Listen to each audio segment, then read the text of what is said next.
नमस्कार दोस्तों, जय हिंद। आपका स्वागत है सर्वेश क्लासेस के जीजी में। और साथियों, बिहार शिक्षक भर्ती 2023 को लेकर यह वीडियो मोस्ट इम्पोर्टेंट होने वाला है, क्योंकि बिहार के पूर्व प्राथमिक शिक्षा निर्देशक के द्वारा एक पीडीएफ दिया गया है और उन्होंने बताया है कि कंप्लीट एंशिएंट हिस्ट्री का ये पीडीएफ है और एंशिएंट हिस्ट्री पूरा का पूरा यहीं से आने वाला है, क्योंकि ये पूर्व प्राथमिक शिक्षा निर्देशक रह चुके हैं। तो हो सकता है कि इन्होंने उनके साथ मिलकर ये बीपीएससी के थ्रू जो वैकेंसी होगी उसकी तैयारी की होगी, शिक्षक भर्ती की। और एक बात तो याद रखिएगा साथियों, कि अब बिहार सरकार जो है शिक्षक नियमावली को किसी भी उद्देश्य में वापस लेने को राजी दिखाई नहीं देती है, चाहे कितना ही विरोध प्रदर्शन क्यों ना हो। इसलिए ऐसे समय में हम सभी शिक्षक अभ्यर्थियों के लिए यह आवश्यक है कि वह क्या करे, तैयारी में लग जाए। और जो 3 बार ही मौका दिया जाएगा एग्जाम का, तो एक बार में ही क्रैक करके अपने पोस्ट को सिक्योर करे। इसीलिए आपका यह क्लास लाया गया है। Complete ancient history GK GS का क्लास है, मास्टर क्लास है साथियों। और पीजीटी, टीजीटी, पीआरटी सभी के लिए फायदेमंद होगा। और इससे बाहर एंशिएंट हिस्ट्री में तो कुछ आएगा ही नहीं, क्योंकि बीपीएससी एग्जाम ले या यूपीएससी, एंशिएंट हिस्ट्री सफिशिएंट है। और अपना तो नारा ही है कि शिक्षक तो बनना ही है, तो बनना है, चाहे जैसे बनना हो। अगर एग्जाम दे के ही बनना है तो एग्जाम दे के ही बनेंगे। तो आप लोग जुड़ गए हैं तो जुड़ जाइए और इस वीडियो के साथ। और चैनल को आप लोग नए हैं तो पहले पूरा वीडियो देखिए कुछ। और इतना याद रखिएगा कि जो भी आपको पीडीएफ में दिया गया है, ये पीडीएफ तो बस क्या है, एक अपना पीपीटी है। इसके अलावा बहुत कुछ ऐसा फैक्ट मैं आपको बताऊंगा जो कि आपको इस पीडीएफ को याद करने में मददगार साबित होगा। और इतना याद रखिएगा कि अगर आप इसे पढ़ने बैठिएगा, हो सकता है आपको समझ में ना आए, या हो सकता है आप पूरा ना पढ़ पाए, लेकिन आप अगर एक बार इस वीडियो को अपने कान में एयरफोन डालकर पूरा सुन लेते हैं, तो यकीन मानिए कि जब एग्जाम में आप जाइएगा तो आपका बेहतर होगा, बिल्कुल होगा, और क्वेश्चन बनेगा। तो आइए हम लोग इतिहास करते हैं, प्राचीन इतिहास।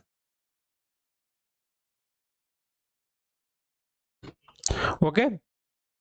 और प्राचीन इतिहास तो देखिए, सबसे पहले तो इतिहास किसे कहते थे, बीती हुई घटनाओं का अध्ययन क्या कहलाता है, इतिहास। वैसी घटना है जिसका क्या हो, साक्ष्य उपलब्ध हो।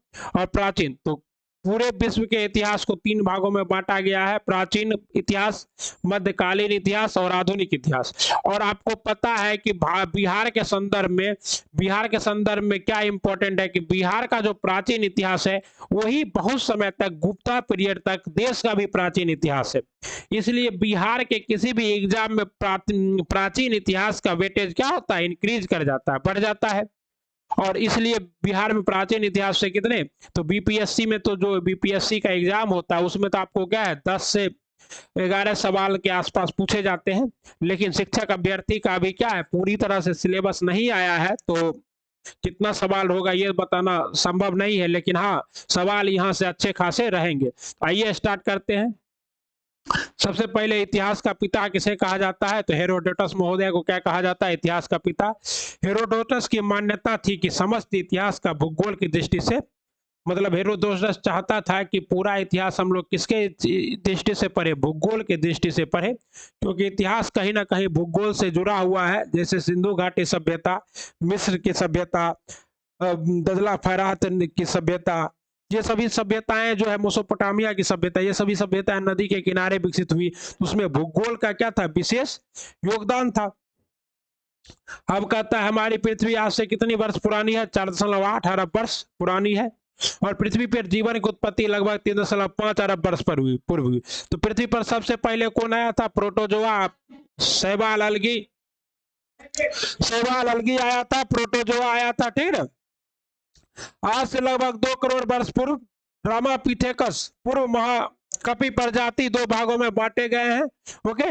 रामापिथेकस मानव के वे भाग जो जंगली भागों में रहने के अनुकूल थे महाकपि कहलाए, क्या कहलाए, महाकपि कहलाए। और मैदानी भागों में रहने के अनुकूल थे वैसे ऑस्ट्रोलोपिथेकस कहा गया, क्या कहा गया, ऑस्ट्रोलिपिथेकस। ओके। ऑस्ट्रोलोपिथेकस के मानव की आदि पूर्वज भी कहा जाता है। ऑस्ट्रोलोपिथेकस मानव को होमो इरेक्ट कहा जाता है। क्या कहा जाता है? होमो इरेक्ट्स कहा जाता है। मानव विकास का क्रम इस प्रकार है। देखिए, मानव विकास का क्रम आपसे पूछ सकता है, ऊपर का भले आपसे कुछ ना पूछे। ऑस्ट्रोलोपिथेकस, होमो इरेक्टस, निएंडरथल, कोमेगन और होमोसेपियंस मतलब बुद्धिजीवी मानव, जो कि अभी क्या है, हम लोग हैं। दो युग्मकों के बीच को अंत हिमयुग देखे गए हैं। क्या है? अंत हिमयुग अपेक्षाकृत गर्म तथा गर्म काल था, जिसमें मानव के अनुकूल वातावरण का निर्माण हुआ। मानव का उद्भव विश्व संदर्भ में सर्वप्रथम सेरोनोजोइक एरा में हुआ। किस एरा में हुआ? सेरोनोजोइक एरा में माना जाता है, जब सर्वप्रथम अफ्रीका में क्या हुआ? ऑस्ट्रोलोपिथेकस मानव का क्या हुआ? विकास हुआ। मानव का पहला जीवाश्म अफ्रीका से प्राप्त होता है, जिसे डियोपिथेकस के रूप में जाना जाता है। तो मानव का पहला जो अवशेष है जीवाश्म में, वो हमें कहां से मिला है? अफ्रीका से मिला है। अफ्रीका इसीलिए कहा जाता है कि अफ्रीका जो है, और अफ्रीका के तो जो मेन सेंट्रल भाग है उसका खोज भी सबसे बाद में हुआ है, इसलिए अफ्रीका को अंध महादेश भी कहा जाता है। तो अभी वहां पे रिसर्च चल ही रहा है, और वहीं से आपको क्या मिला है? सबसे प्राचीन मानव का। और ये किसके द्वारा हम लोग पता करते हैं? ये करते हैं कार्बन डेटिंग विधि के द्वारा पता, ठीक ना। विश्व संदर्भ में मानव का उद्भव 26 लाख वर्ष पूर्व हुआ। कितने लाख वर्ष पूर्व? 26 लाख वर्ष पूर्व माना जाता है। भारत में मानव का उद्भव 5 लाख वर्ष पूर्व माना जाता है, जब मानव के द्वारा प्रयोग किया जाने वाला पाषाण उपकरण भारत में प्राप्त हुए। भारत में प्राचीनतम मानव के जीवाश्म प्राप्त नहीं हुआ। मतलब भारत में ये जो नियंत्रण है, ये जो आपका क्या है, ऑस्ट्रोपिथेकस है, महाकपि है, होमो इरेक्टस है, इस सब का जीवाश्म भारत में नहीं मिला है, ठीक ना। इसलिए भारत में मानव के द्वारा प्रयोग किए गए पाषाण, पाषाण का मतलब क्या होता है साथियों? पत्थर। तो पत्थर के उपकरण के आधार पर ही इतिहास लिखा गया है। को प्राचीनतम रूप में क्रोड उपकरणों के रूप में था, जो क्वार्टरजाइट पत्थर के बने होते थे। किस पत्थर के बने होते थे? क्वार्टरजाइट पत्थर के, जो आपको नदी के किनारे मिल जाता है। और जिस पत्थर को आप, और पटरी पे भी, जो रेल के पटरी पे जो पत्थर मिलता है, वही क्या है? आपका क्वार्टरजाइट पत्थर है। इसी संदर्भ में भारत में मानव का उद्भव प्लेस्टीन युग में माना जाता है। किस युग में माना जाता है? क्वेश्चन यहाँ इंपॉर्टेंट है, कि भारत में मानव का उद्भव किस युग में माना जाता है? प्लेस्टीन युग में माना जाता है, जब ऑस्ट्रोलोपिथेकस मानव का अफ्रीका में से भारतीय उपमहाद्वीप में क्या हुआ? आगमन हुआ। अद्यपि भारत में महाराष्ट्र को बोरी नामक स्थान पे, कहा? महाराष्ट्र के बोरी नामक स्थान पर उत्खनन से 14 लाख वर्ष पूर्व में मानव को उद्भव के साक्ष्य मिलते हैं, किंतु यह अभी शोध का क्या है? विषय है।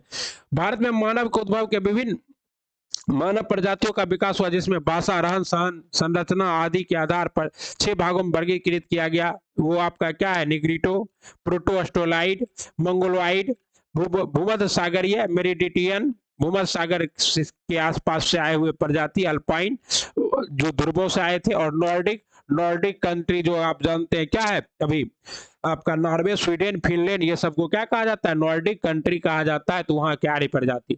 निग्रिटो सबसे प्राचीन मानव प्रजाति जो अफ्रीका से भारत आया, उसे क्या कहते हैं? निग्रिटो। द्रविड़ को भारत का मूल निवासी माना जाता है, और आधुनिक मानव का उदय लगभग 30,000 वर्ष पहले हुआ था। सामान्यतः इतिहास से तात्पर्य मानव अतीत की वह कहानी है जिसका क्या हो? लिखित विवरण हो। हम आपको पहले ही बता दिए हैं। इस प्रकार मानव अतीत का वह कहानी जिसका लिखित विवरण उपलब्ध ना हो, उसे प्राक इतिहास क्या कहते हैं? क्या कहते हैं? प्राक इतिहास कहते हैं। अध्ययन की दृष्टि से इतिहास को 3 भागों में बांटा गया है, प्राक इतिहास, अर्ध इतिहास और इतिहास। प्राक इतिहास का मतलब क्या होता है? जहां पर कुछ लिखित नहीं मिला है, सिर्फ औजार मिले हैं, पत्थर के औजार हो चाहे हड्डियों के औजार हो। जैसे बिहार में भी चिरौंद से क्या हुआ? आपका हड्डियों के औजार मिले हैं, सारण से, भीमबेटका की गुफा से भी बिहार में भी मिला है, और मध्य प्रदेश के नर्मदा घाटी से मिला है प्राचीन मानव का साक्ष्य। और अर्ध इतिहास का मतलब क्या होता है? कि लिखित साक्ष्य मिले हैं लेकिन अभी तक पढ़ा नहीं जा सका है। जैसे कि आपका हड़प्पा सभ्यता है, लिखित साक्ष्य अवेलेबल है साथियों, लेकिन उसे पढ़ा नहीं जा सका है। और इतिहास जिसका लिखित साक्ष्य अवेलेबल भी है और पढ़ा भी जा चुका है और पूरा सत्य है, उसे क्या कहते हैं? इतिहास। इसमें आपका पुरातत्वविद, इसमें पुरातत्वविद का बहुत महत्वपूर्ण योगदान हो जाता है इतिहास के अंतर्गत। प्राक इतिहास के अंतर्गत 5 लाख वर्ष पूर्व से 3000 ईस्वी पूर्व तक का इतिहास आता है। इस काल में कोई लिखित साक्ष्य उपलब्ध नहीं था। इसकी जानकारी मुख्य स्रोत उत्खनन से प्राप्त सामग्री से होती है। इतिहास किसी अवधि को प्राग ऐतिहासिक काल कहा जाता है। इसके अंतर्गत मुख्य रूप से पाषाण काल है, मतलब पत्थरों का काल। अर्ध ऐतिहासिक काल 3000 ईस्वी पूर्व से लेकर 6000 ईस्वी पूर्व तक का इतिहास है। इस काल की जानकारी स्रोत पुरातात्विक स्रोत के साथ साथ लिखित स्रोत में भी है, किंतु उसे अभी तक पढ़ा नहीं जा सका। अगर इसे पढ़ा जाएगा तो ये भी ऐतिहासिक हो जाएगा, अर्ध ऐतिहासिक खत्म हो जाएगा। इतिहास की अवधि अर्ध ऐतिहासिक काल कहलाती है। इसे अंतर्गत वैदिक काल में हड़प्पा काल आता है। इतिहास के अंतर्गत 600 ईस्वी पूर्व के बाद का काल आता है। वैदिक काल के बाद का सभी काल इसके अंतर्गत आते हैं। महाजनपद काल, मौर्य काल, गुप्त काल, मौर्य काल, आधुनिक काल आदि क्या है? ऐतिहासिक काल। मतलब वैदिक काल के बाद क्या हुआ? मूल रूप से इतिहास की शुरुआत हुई। ओके साथियों, इतिहास का, क्योंकि वैदिक काल से आपको क्या है, ऋग्वेद, यजुर्वेद, सामवेद, अथर्ववेद, ये चारों वेद प्रकाश में आ गए और सबसे पुराना वेद कौन सा है? तो ऋग्वेद है। इतिहास के अध्ययन को दो प्रकार का सिद्धांत है, विकासवादी सिद्धांत और विसरणवादी सिद्धांत। विकासवादी सिद्धांत के अनुसार प्रत्येक सभ्यता का विकास असभ्य एवं बर्बर सभ्यता से ग्रामीण चरण एवं बाद में शहरी चरण में हुआ। जैसे कि अभी आप अफ्रीका के प्रदेश को देखिएगा तो उसको बर्बरी प्रदेश भी कहा जाता है, भूमध्य सागरीय। वहां पर पहले बर्बर प्रजाति रहती थी, धीरे धीरे सभ्यताओं का विकास हो गया, अर्थात प्रत्येक सभ्यता का अपना विकास होता है। इस सिद्धांत के प्रवर्तक कौन है? ल्यूस मॉर्गन है। कौन है ये विकासवादी सिद्धांत के प्रवर्तक? कौन है? ल्यूस मॉर्गन जी हैं। ओके। और विसरणवादी सिद्धांत के अनुसार सर्वप्रथम सभ्यता का विकास किसी क्षेत्र विशेष में होता है तथा बाद में इसका प्रसार विभिन्न क्षेत्रों में हो जाता है। इस सिद्धांत के समर्थकों में मैक्स मूलर प्रमुख है। कौन प्रमुख है? मैक्स मूलर जी प्रमुख है। ओके। मैक्स मूलर के अनुसार मध्य एशिया सभ्यताओं का क्या है? उद्गम स्थल है। यह महत्वपूर्ण है कि सर्वमान्य सिद्धांत कोई भी नहीं है। प्राचीन भारतीय इतिहास से संबंधित महत्वपूर्ण तथ्य पढ़ लेते हैं। देखिए, प्रथम मानव निर्मित सभ्यता पाषाण सभ्यता थी तथा प्रथम सांस्कृतिक मोहन सोहन सभ्यता थी। तो ये सोहन सभ्यता आपको कहाँ है? पाकिस्तान में मिला था। ठीक ना। मानव निर्मित पहली धातु सभ्यता को ताम्र पाषाण। ताम्र पाषाण का मतलब क्या है कि मानव ने सर्वप्रथम किस धातु का प्रयोग किया? तो तांबे का। ठीक ना। वर्तमान में हिंदू संस्कृति वैदिक सभ्यता की क्या है? विरासत है। मानव लिखित प्रथम ग्रंथ क्या है? ऋग्वेद है, जिसकी भाषा संस्कृत थी। इसे ईश्वरीय ग्रंथ भी कहा जाता है। मानव द्वारा विकसित प्रथम शहरी सभ्यता हड़प्पा सभ्यता थी, जबकि दूसरी नगरीय सभ्यता का उदय महाजनपद काल में जाकर होता है, क्योंकि वैदिक काल की सभ्यता कैसी थी? ग्रामीण सभ्यता थी। मानव विकास में औजारों का प्रयोग का क्रम है पत्थर, हड्डी और ताम्र और लौह। सबसे पहले मनुष्य पत्थर का, पाषाण का यूज किया, फिर हड्डियों का यूज किया, फिर तांबे का और फिर लोहे का। और लोहे का इस्तेमाल होने के बाद तो क्या हुआ? जो है साम्राज्य है वो जनपद है वो महाजनपद में बदलने लगा और महाराजा धीराज बन गए हमारे चंद्रगुप्त मौर्य जी। मानव निर्मित प्रथम लिपि क्या थी? प्रथम लिपि आपका पुष्ट फेदम लिपि है, जिसका प्रचलन सभ्यता हड़प्पा सभ्यता में हुआ, जिससे अभी तक पढ़ा नहीं जा सका है। ठीक ना, याद रखिएगा। भारतीय महाद्वीप की आरंभिक सभ्यता का केंद्रीय नदी सिंधु नदी क्षेत्र है। आरंभिक भारत की सबसे पवित्र नदी क्या थी? तो देखिए, ऋग्वेद में भी सबसे पवित्र नदी किसे बताया गया? सरस्वती को। और कहा भी गया है पुराणों में कि जैसे जैसे पृथ्वी पर पाप बढ़ेगा, सरस्वती नदी और फिर बाद में गंगा नदी क्या हो जाएगी? अदृश्य हो जाएगी। विंध्य पर्वत श्रेणी के उत्तर का हिस्सा भारत या आर्यावर्त कहलाता है, जबकि विंध्य पर्वत का दक्षिण का हिस्सा दक्षिण भारत या क्या कहलाता है? दक्कन। ये जो विंध्य पर्वत है यहाँ पे बीच में मध्य प्रदेश के पास, इसके उत्तर ये कहलाता है आपका क्या चीज? भारत कहलाता है।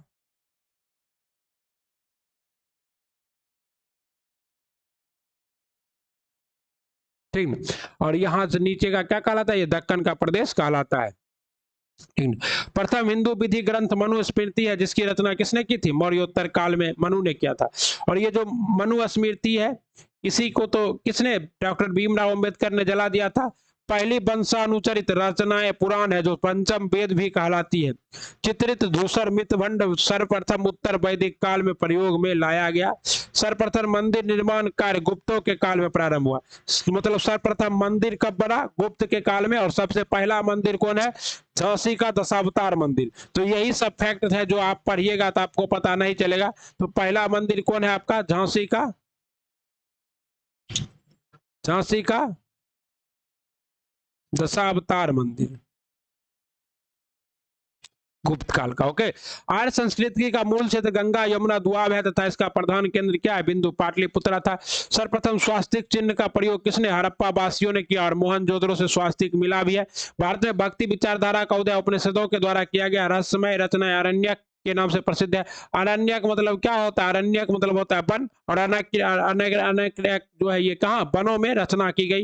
ईश्वरीय कीर्ति वेद को माना जाता तथा ईश्वरीय भाषा क्या थी? संस्कृत है। भारत में भाषा विकास के क्रम में संस्कृत, पाली, प्राकृत और स्थानीय। संस्कृत, पाली, प्राकृत और स्थानीय। तो पाली भाषा में किसने सबसे ज्यादा उपदेश दिया था? बौद्ध धर्म। प्राकृत भाषा में कौन थे आपके? जैन। पाली में कौन था आपका? बौद्ध। और वैदिक साहित्य किसमें है? संस्कृत में। इस तरह से आप लोग समझ सकते हैं कि कैसे कैसे सभ्यताओं का विकास हुआ। सबसे पहले देखिए पाषाण काल जो है, पूरा पाषाण काल है, मध्य पाषाण काल है और नव पाषाण काल है। इसमें कोई ज्यादा इंपॉर्टेंट है नहीं, फिर भी देख लीजिए 50,000 बीसी से 10,000 बीसी, 10,000 बीसी से 7,000 बीसी, बीसी मतलब बिफोर जीसस क्राइस्ट, उसके बाद 7,000 से 1,000 बीसी। पूरा पाषाण काल को भी 3 भागों में बांट के दिया गया। पूर्व पूरा पाषाण काल, मध्य पूरा पाषाण काल और उत्तर पूरा पाषाण काल। पूर्व पूरा पाषाण काल, इस काल में प्रमाण कश्मीर, थार मरुस्थल, राजस्थान, मिर्जापुर, यूपी के बेलन घाटी, भोपाल के पास भीमबेटका, मद्रास के बदुमदुराई, अतिरकम और पलवरम तथा पलवरम से क्या मिला है? कुल्हाड़ी मिला है, तथा असम की घाटियों से मिले हैं पूरा पाषाण काल के साक्ष्य। इस काल के प्रमाण सोहन नदी घाटी से भी मिले हैं। सोहन नदी सिंधु नदी की सहायक नदी है और इसी सोहन नदी के तट पर सोहन संस्कृति का विकास हुआ, जो भारत की क्या थी? पहली संस्कृति। वर्तमान में ये कहाँ है? पाकिस्तान में है। आग का आविष्कार भी क्या हुआ? आग का आविष्कार किस काल में हुआ? तो पूरा पाषाण काल में हुआ। इस काल में क्रोध तकनीक के औजार बनाए जाते थे और औजार क्वार्टजाइट पत्थर के बने होते थे। इस औजार के नाम इस प्रकार है: हस्त, कुठार, खंडक, विदर्णी, विटकास इत्यादि। मुख्यतः खंडक और गंडासा ऐसे उपकरण थे जिनका प्रयोग सबसे अधिक होता था। इस खंडक मतलब वही कुल्हाड़ी हो गया। इस काल में अवशेष महाराष्ट्र के प्रवरा नदी के निकट नोवोसा से भी प्राप्त हुए हैं। कहता मध्य पूरा पाषाण काल, इस काल में सल्क विधि और औजार का निर्माण किया जाता था। देखिए ये सब ज्यादा इंपॉर्टेंट नहीं है, ज्यादा इंपॉर्टेंट जैसे हम आएंगे तो अच्छे से समझाएंगे। इस काल में सल्क विधि से औजार का निर्माण किया गया तथा चाट और जस्पर जैसे पत्थरों का उपयोग औजार निर्माण के लिए किया गया। इस काल का अवशेष भी भारत के विभिन्न भागों में पाए गए महाराष्ट्र का नवेसा का युग का प्रतिनिधित्व करता था, किंतु पंजाब में इस काल का अवशेष मिले हैं। इस काल के प्रमुख औजार इस प्रकार है: खुरचनी, फलक, वेद, वेदनिया इत्यादि। याद रखना मध्य पूरा पाषाण काल में ये पूछ देता है कई बार कि खुरचनी, फलक, वेद ये किस काल का है? तो मध्य पूरा पाषाण काल का। उत्तर पूरा पाषाण काल, इस ज्ञान के 3 विशेषताएं हैं: ज्ञानी मानव का उदय हो गया, होमोसोपियंस का हड्डियों का औजार का रूप में प्रयोग होने लगा और चित्रकारी का उदय हो गया। इस काल में लंबे प्रस्तर फलक वाले औजार बनाए गए। मध्य प्रदेश के भीमबेटका में और आदमगढ़ में भी गुफा चित्रकारी का नवीनतम प्रमाण क्या है? इसी काल का मिला है। आंध्र प्रदेश के बटम चेला से अस्थि के औजार बड़े संख्या में प्राप्त हुए। इसके अलावा आंध्र प्रदेश के ही रानी गुट्टा एवं फलकों एवं तक्षणियों का विशाल संग्रह मिला है। इलाहाबाद के बेलन घाटी, कर्नाटक के सेरापुर एवं बीजापुर से भी इस काल के प्रमाण मिले हैं। उत्तर प्रदेश के सराय नारायण नहर बेलन घाटी से पूरा पाषाण काल के 3 चरणों के प्रमाण क्रमबद्ध। अब कहता है मध्य पाषाण काल जो कि कितने से है? 1000 10,000 ईस्वी पूर्व से लेकर 6,000 या 7,000 ईस्वी पूर्व। इस काल में नलिका विधि के औजार बनाना प्रारंभ हुआ। मध्य पाषाण काल के सबसे प्राचीनतम स्थान इलाहाबाद का सराय नहर राय, और यह पूर्व पाषाण काल के क्रमबद्ध तरीके से जुड़ा है। मध्य पाषाण काल में इस तरह का सराय नहर राय को स्तंभ गर्त पाए गए हैं। स्तंभ गब का मतलब होता है ऐसे गड्ढे जिसमें स्तंभ लगाए गए हैं। यह प्रमाण है कि मानव अब अपने निवास के लिए आवास का क्या करने लगे थे? निर्माण करने लगे थे। किस काल में? पूरा पाषाण काल में। एक अन्य स्थान बागोर है, यहां से पशुपालन के प्राचीन, तो ये बागोर से पशुपालन के प्राचीनतम साक्ष्य मिले हैं। ठीक है। बागोर की पहचान एक विस्तृत आवास स्थल के रूप में की गई। यहाँ फर्श बनाने के लिए पत्थर का प्रयोग किया जाता था तथा फूस की वायुरोधी वायु को रोकने वाले पर्दे लगाए जाते थे। यहाँ से खुदाई के दौरान ऐसे नरकंकाल मिले हैं जो सुनियोजित तरह से क्या किए गए हैं? दफनाए गए हैं। इस काल में पश्चिम बंगाल के बीरमभानपुर, गुजरात के लांगनाज, तमिलनाडु के टेरी समूह, मध्य प्रदेश के आदमगढ़ से भी प्राप्त हुए हैं। 8,000 ईस्वी पूर्व आते तक हिमयुग समाप्त हो गया। हिमयुग मतलब हिम जो पृथ्वी के भूमध्य रेखा के आसपास या मकर रेखा के पास जो पर्वत थे वे धीरे धीरे पिघल गए। ठीक, जिन्हें घासों का जन्म होने लगा, जिन्हें खाने के लिए छोटे छोटे जीव भी और उन्हें शिकार के लिए छोटे छोटे औजार बनाए जाने लगे, जिसे सूक्ष्म पाषाण काल कहा गया, जिसकी खोज किसने की? क्लाइल ने की। इसके अलावा मध्य पाषाण युग में ऐसे नए हथियार का प्रयोग प्रारंभ हुआ जो तीर धनुष के रूप में था। इसी के साथ पास तकनीक का प्रारंभ होता है। इस काल में मानव में एक नई प्रवृत्ति का जन्म हुआ और हुआ था कि जाति के विरुद्ध युद्ध करना। सराय नहार नामक नगर से नरकंकाल मिला है जिसके सीने पर तीर चुभा हुआ है और मृत व्यक्ति अपने ही लोगों के द्वारा मारे गए हैं। अब है नवपाषाण काल। नवपाषाण काल तो आधुनिक मानव का उदय का काल है। इस काल के तकनीकी आधार पर पॉलिशदार औजार या कुछ उपकरण थे, पॉलिशदार थे। नवपाषाण काल युग में मतलब अब औजारों पर क्या किया जाने लगा, पॉलिश किए जाने लगा। भारतीय इतिहास के संदर्भ में क्रांति है क्योंकि इस युग में कृषि की शुरुआत हुई, ग्रामीण जीवन का विकास हुआ। इसके साथ ही प्रारंभिक शिल्प के रूप में कुंभकारी चाक का प्रयोग भी हुआ। तो चाक का प्रयोग सबसे पहले कब हुआ, नवपाषाण काल में हुआ। तो ये हमारा इंपॉर्टेंट है। भारतीय संदर्भ में खाद्यान्न उत्खनन उत्पादन का सबसे प्राचीनतम स्थान क्या है, बलूचिस्तान का मेहरगढ़ है। मेहरगढ़ से क्या है, आपके कृषि के साक्ष्य मिले हैं।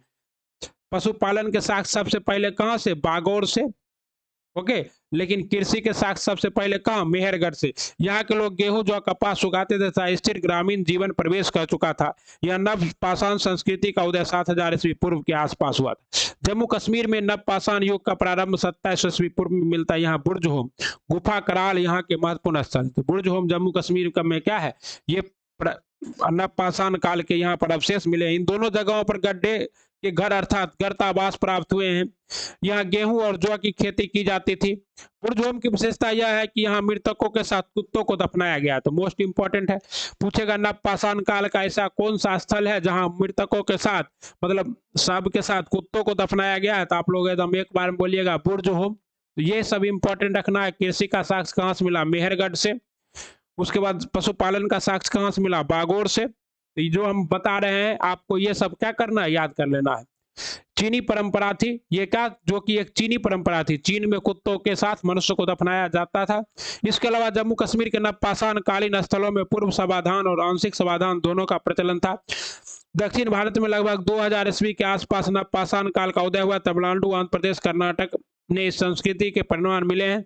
यहाँ के लोग मोटा अनाज का उत्पादन करते थे और 2023 को तो आपको पता है मोटा अनाज का वर्ष भी मनाया जा रहा है। कर्नाटक के महत्वपूर्ण स्थल पिकली हाल है जहां से राख की ढेर प्राप्त हुए हैं। यह राख गोबर से जलकर बनाया गया था। दक्षिण भारत के लोग पशुपालन वेराबंदी के द्वारा किए जाते थे और एक विशेष अवसर पर बाड़े की सफाई की जाती थी तथा जमा गोबर को जला दिया जाता था जिसे राख ढेर होता था। नवपाषाण युग के प्रमाण पूर्वी भारत के 1800 ईस्वी पूर्व के आसपास प्राप्त होते हैं। असम की घाटियों में 5000 ईस्वी पूर्व से खाद्य पदार्थ उगाए जाने के प्रमाण मिलते हैं। पूर्वी भारत के एक महत्वपूर्ण नवपाषाण युगीन स्थल पटना के निकट क्या है, चिरांद है। ये पूर्ण रूप से कहाँ है, तो सारण में। कहाँ है, बड़े पैमाने पर हड्डियों के औजार प्राप्त हुए हैं। हड्डियों के औजार कहाँ से मिले, चिरांद से। ठीक, पूर्वी भारत का स्थल से चना उगाने का प्रमाण मिलता है। नवपाषाण संस्कृति के प्रमाण उत्तर प्रदेश की इलाहाबाद के बेलन घाटी से भी प्राप्त हुए हैं और यह स्थल 6000 ईस्वी पूर्व का है। यह का एक महत्वपूर्ण स्थल कोल्डी हिवा से जहां से चावल उगाने, तो चावल की कृषि के साक्ष्य कहां से मिले हैं, कोल्डी हिवा से। सबसे प्राचीनतम प्रमाण मिला उत्तर प्रदेश की इलाहाबाद के समीप बेलन घाटी एकमात्र ऐसा जगह है जहां से पूर्व पाषाण काल से नवपाषाण काल तक के प्रमाण क्रमबद्ध तरीके से मिले हैं। मतलब ये ऐसा उत्तर जहां क्या है, संक्रमण का क्षेत्र है। दक्षिण भारत में कुर्थी, रंगा एवं मोटे अनाज का उत्पादन होता था। कश्मीर के नवपाषाण संस्कृति की प्रमुख विशेषता गर्तावास थी। मतलब आवास ऐसे बनाए जाते थे कि गर्त में सीढ़ियां बनी होती थी और प्रवेश द्वार के पास ही चूल्हा होता था। चाक निर्मित बर्तन थे। हड्डियों के बने औजार भी इसी काल में बनने आरंभ हुए। पाषाण काल सभ्यता के खोजकर्ता, पाषाणकालीन सभ्यता के खोजकर्ता कौन है, 1863 ईस्वी में रॉबर्ट ब्रूस फुट ने। मध्य पाषाण कालीन के 1867 ईस्वी में CN क्लार्क और नवपाषाण काल को 1860 ईस्वी में ली मिसुरिया ने खोजा था। ठीक है, special fact for NCERT book. देखिए NCERT से जो भी स्पेशल फैक्ट है उसे यहाँ दिया गया है तो उसको भी कर लेते हैं। चित्रकारी के प्राचीनतम साक्ष्य कश्मीर के सिमबेटका से मिलते हैं। खेती के प्राचीनतम साक्ष्य मेहरगढ़ से मिलते हैं। प्राचीनतम फसल गेहूं एवं जौ यव था। पशुपालन के प्राचीनतम साक्ष्य बागौर और आदमगढ़ से मिलते हैं। तो ये याद रखिएगा, ये जितना भी है ये विशेष इंपॉर्टेंट है। चावल की खेती का प्राचीनतम साक्ष्य उत्तर प्रदेश इलाहाबाद के निकट स्थित बेलन घाटी एवं के कोल्डी हिवा से मिलता है। ठीक ना, तो कोल्डी हिवा कहाँ स्थित है, उत्तर प्रदेश के इलाहाबाद के पास। मृत भंड के प्राचीनतम साक्ष्य चौपानी मंडो से प्राप्त होते हैं। सर्वप्रथम व्यापक हड्डी के उपकरण बिहार के चिरांद से मिले हैं। मानवीय आक्रमण या युद्ध का साक्ष्य सराय नहर से प्राप्त हुआ है। संदर्भ गर्त के अंतर प्रारंभिक साक्ष्य सराय नहर तथा महादहा से मिलता है। मध्य पाषाण काल में तीर कमान अर्थात परिप्रेक्षाक तकनीक का विकास हुआ। ऑस्ट्रेलोपिथेकस मानव का आदि पूर्वज था। इसी से क्रमशः इरेटस, नियंडरथल, कोमेगनन तक का विकास हुआ, जिससे अंततः 30,000 वर्ष पूर्व आधुनिक मानव होमोसेपियंस का क्या हो गया, विकास हो गया। भारत में मानव अस्तित्व की प्राचीनतम अस्तित्व के संकेत पत्थरों के औजार से मिलते हैं। निम्न पुरापाषाण काल में उपकरण के हस्त, कुठार, विदर्णी तथा खंडक प्रमुख थे। इस समय मानव का बसाव गंगा यमुना के मैदान तथा सिंधु के कछारी मैदानों तक नहीं हुआ था। फलकों की अधिकता के कारण मध्य पाषाण काल को फलक संस्कृति, तो फलक संस्कृति किसे कहा जाता है, मध्य पाषाण काल को क्या कहा जाता है, फलक संस्कृति भी कहा जाता है। मध्य पुरापाषाण काल की संस्कृति का प्रारूप स्थान क्या है, नेवासा है। HD संकालिया ने इसे प्रारूप स्थल घोषित किया। मध्य पुरापाषाण काल में काटने के औजार की क्या थी, प्रधानता थी। काटने के औजार। पूर्व प्राथमिक शिक्षा निदेशक रंजीत कुमार जी का PDF नोट हम लोग पढ़ रहे हैं। Doctor Ranjeet Kumar Singh IAS। पूरा नाम बोलिए तो। ताम्रपाषाण संस्कृति का अर्थ है तांबे और पत्थर के औजार का प्रयोग करने वाली संस्कृति। एक और जहां क्या था, इस हड़प्पा संस्कृति का पतन हो रहा था, दूसरी ओर भारत में विभिन्न भागों में ताम्रपाषाण संस्कृति का उदय हो रहा था। 2200 से लेकर 2000 ईस्वी पूर्व राजस्थान के बीच के दक्षिण पूर्वी भाग में आहार में गुलुंद ताम्रपाषाण युग के प्रमाण प्राप्त होते हैं। आहार राजस्थान के बनास घाटी में स्थित है। यहाँ गणेश्वर स्थल से तांबे के प्रयोग के आहार के लोगों को मिले हैं, ठीक है। इसलिए आहार को ताम्र क्या कहा जाता है, ताम्रबाती भी कहा जाता है, ठीक ना। और कहता है गुलिंद के सार के फलक उद्योग पाए जाने के प्रमाण मिलता है, जिससे पता चलता है कि यहाँ पत्थर के उपकरण थे। ये देखिए 2200 ईस्वी पूर्व मध्य प्रदेश के मालवा में ताम्रपाषाण संस्कृति का उदय हुआ। ताम्रपाषाण का मतलब क्या है कि अब लोग तांबे के बने औजार का उपयोग करने लगे। पहले चरण में कायथा संस्कृति और दूसरे चरण में मालवा संस्कृति को कहा जाता है, ठीक ना। महाराष्ट्र में भी ताम्रपाषाण जरबो संस्कृति का उदय हुआ। ओके, जरबो संस्कृति के प्रमाण अहमदनगर जिले के जयमाबाद, नेवासा और पूना के इमाम गांव तथा चंदौली से प्राप्त हुए हैं। तो ये इंपॉर्टेंट है, ठीक है। इस संस्कृति की विशेषता है कंस की वस्तुएं। दौमाबाद से कांसे का बना एक रथ प्राप्त हुआ है, जिसे मनुष्य द्वारा खींचा जाता था। इसके अलावा यहाँ से कांसे का बैल देख लीजिए। दौमाबाद से, जो दौमाबाद महाराष्ट्र में है, जो कि सिंधु घाटी सभ्यता का जो है दक्षिणतम बिंदु भी था, गोदावरी नदी के किनारे। तो कांसे के बैल भी मिले हैं, ठीक ना। रथ भी मिला है। क्वेश्चन पूछा जा सकता है कि रथ और कांसे के बैल कहां से मिले हैं, तो अहमदनगर जिले के पास दौमाबाद महाराष्ट्र से, ठीक ना। और क्या है, यहाँ के लोग गढ़ किला बनाकर रहते थे। यहाँ पर गोलाकार, वृत्ताकार एवं आयताकार मकान बनाया जाता था। यहाँ से अनाज का कोठार मतलब कोठी प्राप्त हुआ तथा मृतकों को उत्तर दक्षिण दिशा में लटाकर आवश्यक वस्तुओं के साथ, और मृतकों को जो है उत्तर दक्षिण दिशा में लटाकर आवश्यक वस्तुओं के साथ दफनाया जाता था। दक्षिण भारत में भी ताम्रपाषाण संस्कृति का उदय हुआ। 2300 से 900 ईस्वी पूर्व तक यह संस्कृति चली। ब्रह्मगिरी, संगन, कल्लू, पिकली हल से ताम्रपाषाण संस्कृति। पूर्वोत्तर भारत में चिरांद पटना के पास वीरभानपुर, पश्चिम बंगाल से ताम्रपाषाण संस्कृति के प्रमाण मिले हैं। जिस समय भारत के विभिन्न भाग में ताम्र युग गुजर रहे थे, इसी समय उत्तर पश्चिम भारत में एक नई संस्कृति का उदय हो रहा था, जो वैदिक संस्कृति के नाम से जाना जाता है। ताम्रपाषाण संस्कृति की विशेषताएं, आइए देखते हैं विशेषताएं क्या है। तो ताम्रपाषाण युग में लोग गेहूं, चावल, रागी, ज्वार, बाजरा के दलहन उपजाने लगे। लोग पशुपालन कार्य करते थे, किंतु घोड़े से परिचित नहीं थे। तो घोड़ा ताम्रपाषाण काल में नहीं था। यहाँ के लोग लाल या काले मृतभंड के बने होते थे। हालांकि मृतभंड किसको कहते हैं, मिट्टी के बने मूर्ति मालवा से चरखा और तकली का प्राप्त हुआ है। महाराष्ट्र में कपास, सन और सेमल के धागे प्राप्त हुए, जिससे स्पष्ट होता है कि बुनाई एक महत्वपूर्ण शिल्प था। यहाँ के लोग मुख्य रूप से तांबे और पत्थर के औजार बनाते थे। दैमाबाद और इमाम गांव में जरबे संस्कृति लगभग 700 ईस्वी पूर्व तक जीवित रही। सामान्य लोग वृत्ताकार झोपड़ी में रहा करते थे और विशिष्ट वर्ग आयताकार झोपड़ी में रहते थे। इमाम गांव में अनाज का एक कोठी प्राप्त हुआ। यहाँ के लोग मातृ देवी की पूजा करते थे। तो ताम्रपाषाण युग के लोग भी किसकी पूजा करते थे, मातृ देवी की पूजा करते थे, जस्ट लाइक हड़प्पा सभ्यता के तहत, ठीक है ना साथियों, याद रखिएगा। वैदिक काल के लोग चित्रित धूसर मृतभंड का प्रयोग करते थे। महाराष्ट्र के लोग मृतकों को उत्तर दक्षिण दिशा में लिटाकर गाड़ देते थे। और इसके अलावा कलश समाधान का भी प्रावधान प्रचलन था। दक्षिण भारत में मृतकों को पूर्व पश्चिम दिशा में लिटाकर गाड़ दिया जाता था। पश्चिम भारत में जहां पूर्व समाधान का प्रचलन था, वहां पूर्वी भारत में आंशिक समाधान का प्रचलन। सावधान मतलब यहाँ आंशिक रूप से सबको जलाया जाता था और यहाँ पूर्ण रूप से सबको जला दिया जाता था। दक्षिण भारत में जो ताम्र पाषाण काल आया वह नव ताम्र पाषाण काल कहा गया, क्योंकि दक्षिण भारत में नव पाषाण काल संस्कृति के साथ ही साथ ताम्र पाषाण संस्कृति भी आई। दक्षिण भारत में बड़े बड़े गांव इसी संस्कृति में बने, जिससे आगे चलकर यह महापाषाण संस्कृति में बदल गई। 1000 ईस्वी पूर्व के आसपास दक्षिण भारत में महापाषाण संस्कृति का उदय हुआ। इस संस्कृति के लोग मृतकों के कब्रों के पास बड़े बड़े पत्थर लगा दिया करते थे। इसी समय महापाषाण काल के लोग लोहे के प्रयोग से परिचित हुए। हड़प्पा सभ्यता कौन सभ्यता थी और यहाँ के लोग धूसर एवं गौरिक मृतभंड का प्रयोग करते थे। ताम्र पाषाण संस्कृति के लोग काले और लाल मृतभंड का प्रयोग करते थे, ठीक। और वैदिक काल के पश्चात काला पॉलिशदार मृतभंड का प्रयोग किया जाने लगा। ओके, कहता है प्राचीन प्रमुख प्राचीन संस्कृति एवं अनुमानित काल। गणेश्वर संस्कृति 2800 ईस्वी पूर्व से 2200 ईस्वी पूर्व राजस्थान में। आहार संस्कृति गुलिंद राजस्थान में। कायथा संस्कृति मध्य प्रदेश में।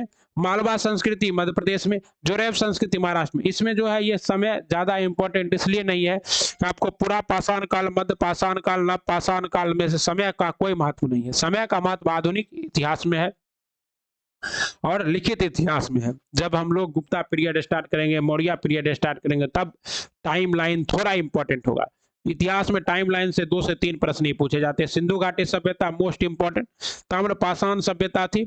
सिंधु घाटी सभ्यता कांस्य युगीन सभ्यता थी। ओके, यहाँ पर कांस्य का आविष्कार हो गया। कांसा तांबा प्लस टीन से बनता था, मतलब लोग मिश्र धातु बनाना सीख गए।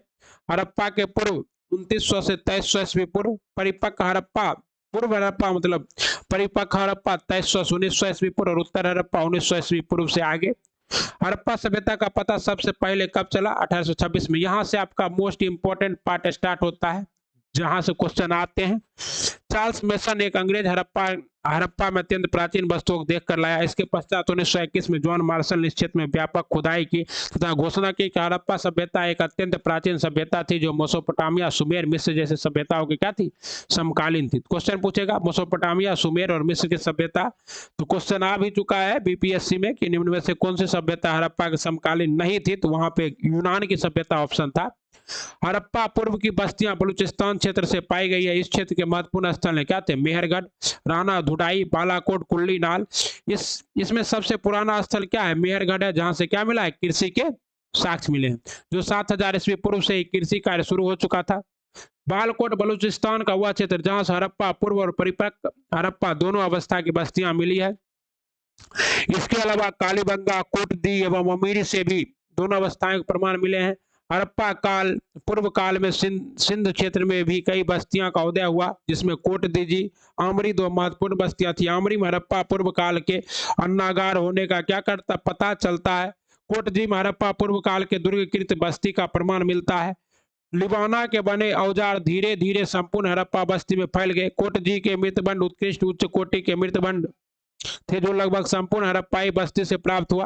गोमल घाटी में भी हड़प्पा पूर्व काल की बस्तियां पाई गई है, जहां रहमान डोरी एक महत्वपूर्ण बस्ती से जो नियोजित तरीके से बसा हुआ था। इस क्षेत्र में लिबान भी एक महत्वपूर्ण हड़प्पा पूर्व बस्ती थी, जो पत्थर और औजार बनाने का कारखाना था। राजस्थान, बहालपुर, हरियाणा तथा पंजाब में भी हड़प्पा की पूर्व बस्तियों का प्रमाण मिला है। इसके सबसे महत्वपूर्ण राजस्थान के गंगानगर जिले में स्थित क्या है? कालीबंगा है। कालीबंगा से क्या हुए हैं? तो जुते हुए खेत के साक्ष्य मिले हैं। क्या मिले हैं? जुते हुए खेत के साक्ष्य। ओके, कहता हड़प्पा की खोज 1921 ईस्वी में पंजाब के पास रावी नदी के तट पर दयाराम साहनी ने। मोहनजोदारो की खोज 1922 में सिंधु नदी के तट पर लड़काना जिले में पाकिस्तान में सिंधु राखाल दास बनर्जी। चंद्राहो का खोज 1931 में सिंधु नदी के तट पर सिंधु नदी में एसी मजुमदार ने। ठीक, लोथल 1957 में गुजरात में भोगवा नदी के तट पर रंगनाथ राव ने किया था। ये इंपॉर्टेंट है क्योंकि ये क्या था? डॉकयार्ड सिटी था, बंदरगाह था। कालीबंगा 1953 में राजस्थान के गंगानगर के पास घग्गर में नदी के किनारे आलमनंद घोष एवं बीके थापर। रोपर 1955-56 पंजाब में सतलज नदी के किनारे यज्ञदत्त शर्मा। पर्णवाली 1973-74 में हरियाणा में सरस्वती नदी के किनारे आर एस बिष्ट। रंगपुर 1953 ईस्वी में, गुजरात में अहमदाबाद में मादर और रंगनाथ राव। आलमगीरपुर 1958 ईस्वी में, उत्तर प्रदेश मेरठ और हिंडन नदी के तट पर जगदत्त शर्मा। और मेरठ, ये आलमगीरपुर जो है ये क्या था आपका पूर्वी उत्तरी जो है पूर्वी क्या था, एकदम पूर्वी हड़प्पा सभ्यता का ये जो पूर्वी स्थल था, पूर्वी स्थल रही था आलमगीरपुर। सुतकोटदा गुजरात, कच्छ के खाड़ी में जगतपति जोशी। कांगोडोर 1927 में, बलूचिस्तान मरकाना तट पर सिंधु नदी पोरल एस्टाइन। मांडा जम्मू कश्मीर में चिनाव नदी पर, ये जो है आपका ये उत्तरी केंद्र था, उत्तरी केंद्र मांडा, ठीक है ना। उत्तरी सीमा मिंथाजल। ओके, तो ये आपका हरियाणा में भिवानी नदी की यमुना। मनावाल गुजरात में, ताप्ती नदी का अलचिन तथा गुजरात। कुनाल हरियाणा, हिसार सरस्वती नदी के किनारे। बालाकोट और धौलावीरा 1991 में, गुजरात में। कच्छ में जगपति जोशी व मारस बिष्ट। हड़प्पा सभ्यता की क्रांतिकारी खोज, हल का प्रयोग है। हड़प्पा पूर्व काल में कालीबंगा से जुते हुए खेत के तल प्राप्त हुए हैं। राजस्थान, पंजाब, हरियाणा तीनों क्षेत्र में घग्गर, हरका, घाटी, घाट पाट में अंतर्गत आता है। घग्गर, हरका, पाट हड़प्पा पूर्व काल का सबसे सघन बसा हुआ क्षेत्र था। हड़प्पा सभ्यता की दो बस्तियां स्थित थी जिसे आग में जलाकर नष्ट कर दिया गया था। ये है कालीबंगा और कोटदीजी। कालीबंगा और कोटदीजी को आग में जलाकर नष्ट कर दिया गया था। कालीबंगा से मिट्टी की बैलगाड़ी एवं बेलनाकार गड्ढे प्राप्त हुए हैं जिससे चूने की पुताई कर अन्न रखा जाता था। हड़प्पा पूर्व काल में कुल्ली नाल संस्कृति से माते देवी की पूजा के प्रमाण मिले हैं। अफगानिस्तान के मुंडी गाक में क्या है, सुतगोई में भी हड़प्पा पूर्व की बस्तियां प्राप्त हुई है। यह हड़प्पा सभ्यता को औपनिवेशिक नगर था। उत्तर प्रदेश के चौपानी मांडो से 5500 ईस्वी पूर्व विश्व का पहला मृतभंड मिला है। कहां से? उत्तर प्रदेश के चौपानी मांडो से। अरब कहता है हड़प्पा कालीन बस्तियां। हड़प्पा पश्चिम पंजाब के मोंटेसरी जिले में हड़प्पा स्थित है। इसकी खुदाई 1921 में किसने की? दयाराम साहनी ने। इंपॉर्टेंट है, सबसे पहले हड़प्पा ही खोजा गया, इसलिए इस सभ्यता का नाम हड़प्पा सभ्यता है। बाद में इस सभ्यता का विकास सिंधु नदी के तट पर हुआ तो इसका नाम सिंधु नदी सिंधु घाटी सभ्यता हो गया। बाद में इसमें कांसे की मिला तो इसको कांस्य युगीन सभ्यता भी कहा जाने लगा। इस तरह से हड़प्पा सभ्यता के क्या है, बहुत सारे नाम हैं। उस समय पुरातत्व विभाग के निदेशक कौन थे? सर जॉन मार्शल थे। और हड़प्पा रावी नदी के बाएं तट पर स्थित है। यह नगर पश्चिमी और पूर्वी दो खंडों में विभाजित था। हड़प्पा के सभी नगर क्या थे? दो खंडों में विभाजित थे। बस एक धौलावीरा कितने खंडों में विभाजित था? 3 खंडों में विभाजित था साथियों। पश्चिम भाग कृत्रिम चबूतरे पर बनाया गया था, इसकी किलाबंदी की गई थी। ओके, हड़प्पा की सबसे विशिष्ट इमारत क्या है? अन्नागार है। यह अन्नागार 2 पंक्तियों में था और हर एक पंक्ति में 6 कठोर थे। हड़प्पा का अन्नागार दुर्ग के बाहर या संपूर्ण हड़प्पा सभ्यता में सबसे बड़ा नगर हड़प्पा था। हड़प्पा एक महत्वपूर्ण व्यापारिक मार्ग पर स्थित था। अब हड़प्पा के बाद इसकी दूसरी क्या है? मोहनजोदड़ो। मोहनजोदड़ो का अर्थ क्या होता है? मोहनजोदड़ो का शाब्दिक अर्थ होता है मृतकों का टीला। ओके, और सिंधु क्षेत्र के लरकाना जिले में यह स्थित है और यह सिंधु नदी के तट पर स्थित है। इसकी खुदाई 1922 में किसने की? राखाल दास बनर्जी ने किया। ओके, और मोहनजोदड़ो भी 2 खंडों में विभाजित था, पूर्वी तथा पश्चिमी। मोहनजोदड़ो अपनी इमारतों के लिए प्रसिद्ध था। इसकी पश्चिमी खंड में दुर्ग के अंदर भवन निर्मित किए गए थे। और मोहनजोदड़ो में ही आपका क्या मिलता है? तो महान अन्नागार, महाविद्यालय और पुरोहित आवास मिलते हैं। इसका सबसे बड़ा भवन क्या है? सभा भवन है, जिसका क्षेत्र क्या है? 230 गुना 78 फुट है। लेकिन सबसे बड़ा परिसर क्या है? अन्नागार है, ठीक है। और इसके अलावा पश्चिमी भाग में एक विशाल स्नानागार भी मिला है जिसमें सीढ़ी बना हुआ है स्नानागार में नीचे उतरने के लिए। इसकी कच्ची ईंट पर लेप लगाकर जलरोधी बनाया गया था। इस स्नानागार में प्रवेश के लिए उत्तर दक्षिण दिशा में सीढ़ियां बनी हुई थी। मोहनजोदड़ो को पूर्वी खंड अपेक्षाकृत बड़ा है और यहाँ चारों ओर दीवारों से घिरा हुआ है। पूर्वी खंड में गृह समूह 30 मीटर चौड़ी सड़क के द्वारा क्या होती? विभाजित होती है। मोहनजोदड़ो में सबसे बड़ी विशेषता इसकी जल निकासी प्रणाली है, वाटर ड्रेनेज सिस्टम, जो कि आधुनिक काल की भी क्या है, एक अभी तक उसका ज्यादा विकास नहीं हो पाया। अब अगला है आपका कालीबंगा। क्या है? कालीबंगा। कालीबंगा मतलब क्या होता है? ये जो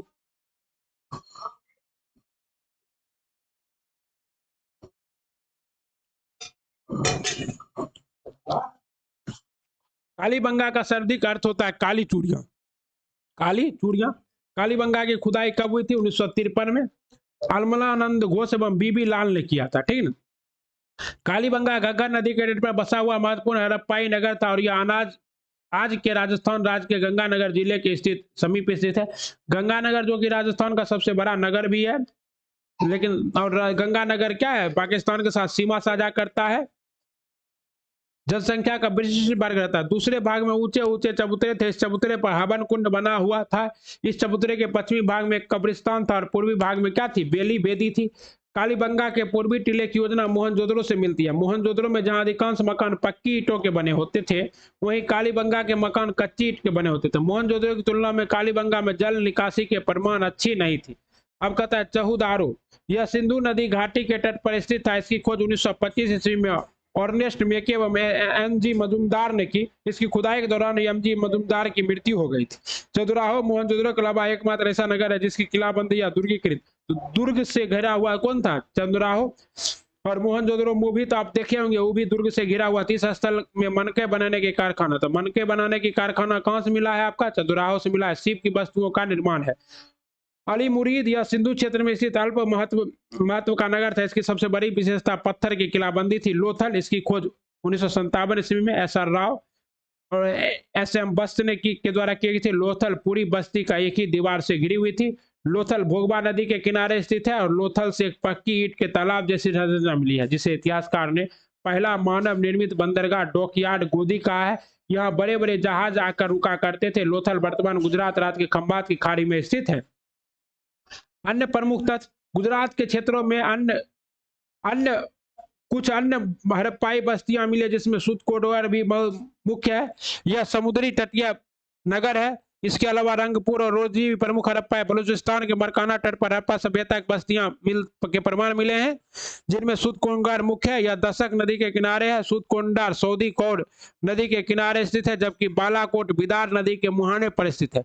बालाकोट से हड़प्पा के पूर्व एक विकसित हड़प्पा दोनों अवस्थाएं प्रमाण मिलते हैं। सुतकोटगढ़ से सुतकोटगढ़ हड़प्पा सभ्यता के दो प्रमुख समुद्री तटीय नगर थे, जिसकी भूमिका व्यापारिक बंदरगाह के रूप में किया जाता है। ओके, गुजरात का एक प्रमुख स्थल धोलावीरा था। यहाँ का नाम पट्टिका से प्राप्त होता है। हरियाणा के घग्गर नदी के तट पर स्थित महत्वपूर्ण हड़प्पाई स्थल राखी गढ़ी है और वर्तमान हड़प्पा सभ्यता की सबसे बड़ी नगर। वर्तमान में हड़प्पा का सबसे बड़ा नगर कौन है, आपका राखी गढ़ी है। कहाँ स्थित है, तो ये राखी गढ़ी स्थित है हरियाणा में। इन दोनों स्थल राखी गढ़ी एवं धौलावीरा हड़प्पा सभ्यता के तीन चरण अर्थात हड़प्पा पूर्व, विकसित हड़प्पा और उत्तरी हड़प्पा के प्रमाण मिले हैं। हड़प्पा सभ्यता का सबसे बड़ा नगर हड़प्पा था और सबसे छोटी बस्तियां क्या थी, अलादीनो थी। ओके, हड़प्पा सभ्यता की अर्थव्यवस्था का मुख्य आधार कृषि था। यहाँ के लोग कृषि के अलावा पशुपालन कार्य तथा व्यापार भी करते थे। यहाँ के लोग गेहूं जौ मुख्य रूप से उगाते थे। बर्नवाली का जौ सबसे बढ़िया किस्म का होता था। इसके अलावा सिंधुबासी मटर तिलहन दलहन भी उगाते थे। गुजरात के लोग चावल भी उगाया करते थे। रंगपुर से चावल के भूसी और लोथल से जले हुए चावल का प्रमाण मिला है। यहाँ के लोग कृषि कार्य में हल का प्रयोग करते थे। ठीक है, तो ये इंपॉर्टेंट है। रंगपुर से क्या मिले हैं, भूसी। ठीक है, कालीबंगा हड़प्पा पूर्व काल में जुते हुए खेत जो कि उत्तर से दक्षिण या पूर्व से पश्चिम दोनों दिशाओं में दिखाई देते हैं, पता चलता है। यहाँ के लोग एक ही बार में दो फसलों का उत्पादन करते थे।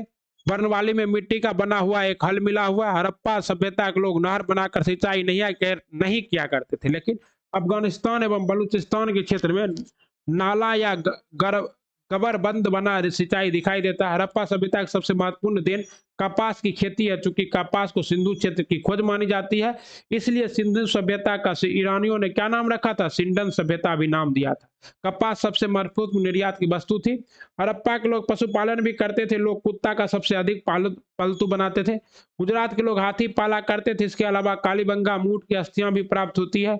हड़प्पा सभ्यता के लोग घोड़े से परिचित नहीं थे। मोस्ट इंपोर्टेंट है, हड़प्पा सभ्यता के लोग घोड़े से परिचित। हालांकि सूतकोटदा में घोड़े की हड्डियां और मोहनजोदड़ो में घोड़े का पग चिन्ह तथा लोथल में घोड़े की मृण मूर्तियां क्या हुई, प्राप्त हुई है। राना गुंडाई में भी घोड़े की मूर्तियां। हड़प्पा सभ्यता के लोग बिल्ली भी से भी परिचित है। हड़प्पा और ये बिल्ली का पीछा करता हुआ कुत्ता, ये हमें कहां से दिखता है, कालीबंगा से दिखता ही है। इसके अलावा हड़प्पा सभ्यता के अनेक मोहरों पर एक सिंह वाले गेंडा यूनिकॉर्न उत्कीर्ण था। एक सिंह वाला गेंडा, जिसकी यह पता चलता है कि सबसे प्राचीनतम पशु था, पवित्रतम पशु था। इसके अलावा दूसरा सबसे पवित्र पशु कुबर वाला सांड था, जिसको महादेव बोला। तो अब सांड था तो गाय होगा ही। व्यापार तंत्र, हड़प्पा सभ्यता के लोग व्यापार भी क्या करते थे, और हड़प्पा सभ्यता तो व्यापार पर ही आधारित सभ्यता थी। परिवहन के लिए बैलगाड़ी एवं नाव का प्रयोग होता था। इस काल में चांदी आयात की सबसे महत्वपूर्ण बस्ती थी। ओके, यहाँ के लोग अपने उपकरण या औजार बनाने के लिए सिंध क्षेत्र के पत्थर का इस्तेमाल किया करते थे। चंद्राहो के सीप यंत्र का कारखाना तथा लोथल के चंद्राहो से मनका बनाने का कारखाना मिला है। हड़प्पा के लोग कर्नाटक के कोलार खान से सोना निकालते थे। देखिए केजीएफ मूवी आप लोग देखे हैं, केजीएफ, यस का, उसमें भी यही कोलारे खान को दिखाया गया, कश्मीर से भी सोना निकाला करते थे। बलूचिस्तान व राजस्थान के खेतरी खान से तांबे प्राप्त किया करते थे। ओके, अफगानिस्तान से टिन प्राप्त किया करते थे। ओके, मध्य एशिया के बदखा से लजबर्द मणि प्राप्त किया करते थे। अब देखिए कुछ महत्वपूर्ण खान देख लेते, सोना कर्नाटक अफगानिस्तान, चांदी अफगानिस्तान ईरान, तांबा राजस्थान के खेतरी, अभी भी तांबा राजस्थान में है खेतरी में, बलूचिस्तान, टीन मध्य प्रदेश एशिया और अफगानिस्तान, लजमबर्द मणि बादशाह अफगानिस्तान, कीमती पत्थर दक्षिण भारत, सीसा दक्षिण भारत, राजस्थान ईरान, अफगानिस्तान, फिरोजा ईरान से। गुजरात के समुद्र तट के से शिप निकाले जाते थे। पाकिस्तान के नमक क्षेत्र से नमक प्राप्त किया जाता था। हड़प्पा और मोहनजोदड़ो से कांसे की बैलगाड़ी मिली है तथा मोहनजोदड़ो से एक बर्तन का नाव भी मिला है। यहाँ के लोग माप तोल के लिए द्विआधारी अंकन पद्धति का प्रयोग करते थे, जैसे 1, 2, 4, 8, 16, 32, 64, यानी कि वही दर्जन, कौड़ी। इसके अलावा नापने के लिए एक स्केल भी होता था। कालीबंगा में एक टेराकोटा पकी हुई मिट्टी का स्केल प्राप्त हुआ है। टेराकोटा पकी हुई मिट्टी का स्केल कहां से प्राप्त हुआ है? कालीबंगा से। जुते हुए खेत कालीबंगा से। मोहनजोदड़ो से कांसे का डंडा प्राप्त हुआ है। सर्वेक्षण से यह सीप यंत्र का प्रयोग किया जाता था, जो लोथल एवं मोहनजोदड़ो से प्राप्त हुआ। हड़प्पा सभ्यता का विदेशों से व्यापारिक संबंध था। मेसोपोटामिया से कपड़ा का टुकड़ा प्राप्त हुआ, जिस पर हड़प्पा मोहरों के चित्र बने हुए थे। कालीबंगा से मेसोपोटामिया जैसा बेलनाकार मोहर प्राप्त हुआ। जहां मोहनजोदड़ो के लोग हड़प्पा से पत्थर के सामान एवं मित्रबंध इत्यादि मंगाते थे, किंतु हड़प्पाई क्षेत्र से मेसोपोटामिया की वस्तु का प्रमाण पत्र प्राप्त नहीं हुआ। इसका एकमात्र कारण है कि हड़प्पाई लोग मेसोपोटामिया से सौंदर्य प्रसाधन की वस्तुओं को मंगाते थे, जैसे ऊन, लकड़ी, सामान आदि। फारस की खाड़ी में हड़प्पा के लोग व्यापार करते थे। लोथल से तांबे एवं धातु पिंड प्राप्त हुए हैं। यहीं से फारस की मुद्राएं भी प्राप्त हुई है। कहां से? लोथल से। मेसोपोटामिया के सरगुन के राजा आदका ने एक अभिलेख में दिलमुन, मानक और मेहुला शब्द का, हाँ ये इंपॉर्टेंट है, मेसोपोटामिया के सरगोन के राजा अकादा ने दिलमुल, माकन और मेहुला शब्द का जिक्र किया है, जो कि क्या था? हड़प्पा से मेसोपोटामिया जाने के क्रम में बीच के प्रमुख नगर थे, जहां मेहुल का अर्थ होता है सिंधु क्षेत्र और दिलमुल का अर्थ होता है फारस की खाड़ी और माकन का अर्थ होता है मरकाना तट। लोथल की पक्की मिट्टी का एक संरचना प्राप्त हुई है, जो एक जहाज है। इस पर मस्तूल लगा है, जो प्रमाणित करता है हड़प्पा के लोग समुद्री व्यापार से परिचित थे। अब कहता है धार्मिक स्वरूप, हड़प्पा के लोगों का धार्मिक स्वरूप। हड़प्पा के लोग मातृ देवी या पशु वृक्ष की पूजा करते थे, यानी कि पूर्ण रूप से क्या थे? प्राकृतिक पूजक। ठीक है। हड़प्पा से एक मातृ देवी की मूर्ति प्राप्त हुई है। इसके गर्भ से एक प्रतिमा निकलते हुए दिखाया गया है, मतलब उसको आप लोग कह सकते हो उर्वरता की देवी। यहाँ से एक ही मुहर भी प्राप्त हुआ है, जिस पर एक योगी का चित्र बना हुआ है और इसके चारों ओर 4 पशु, भैंस, हाथी, गेंडा और बाघ बैठे हुए हैं।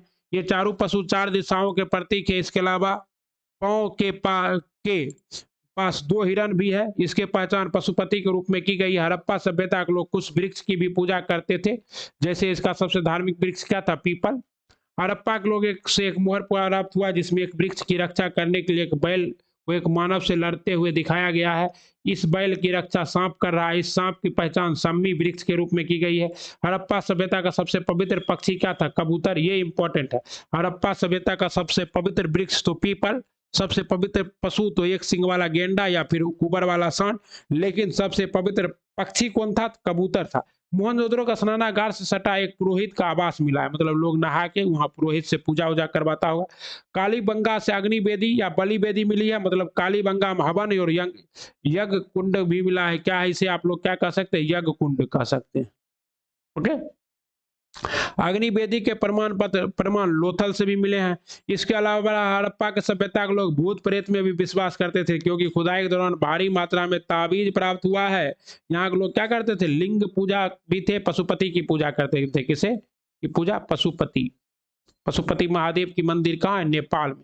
हड़प्पा सभ्यता के अंतिम संस्कार की प्रक्रिया 2-3 तरह की थी। अधिकांश जगहों में मृतकों को उत्तर दक्षिण दिशा में लिटाकर गाड़ देने की प्रक्रिया थी। उसके साथ आवश्यक वस्तु भी गाड़ा जाता था। कालीबंगा में वृत्ताकार गड्ढे पाए गए। इसमें कुछ गड्ढों में राख है तो कुछ में हड्डियां।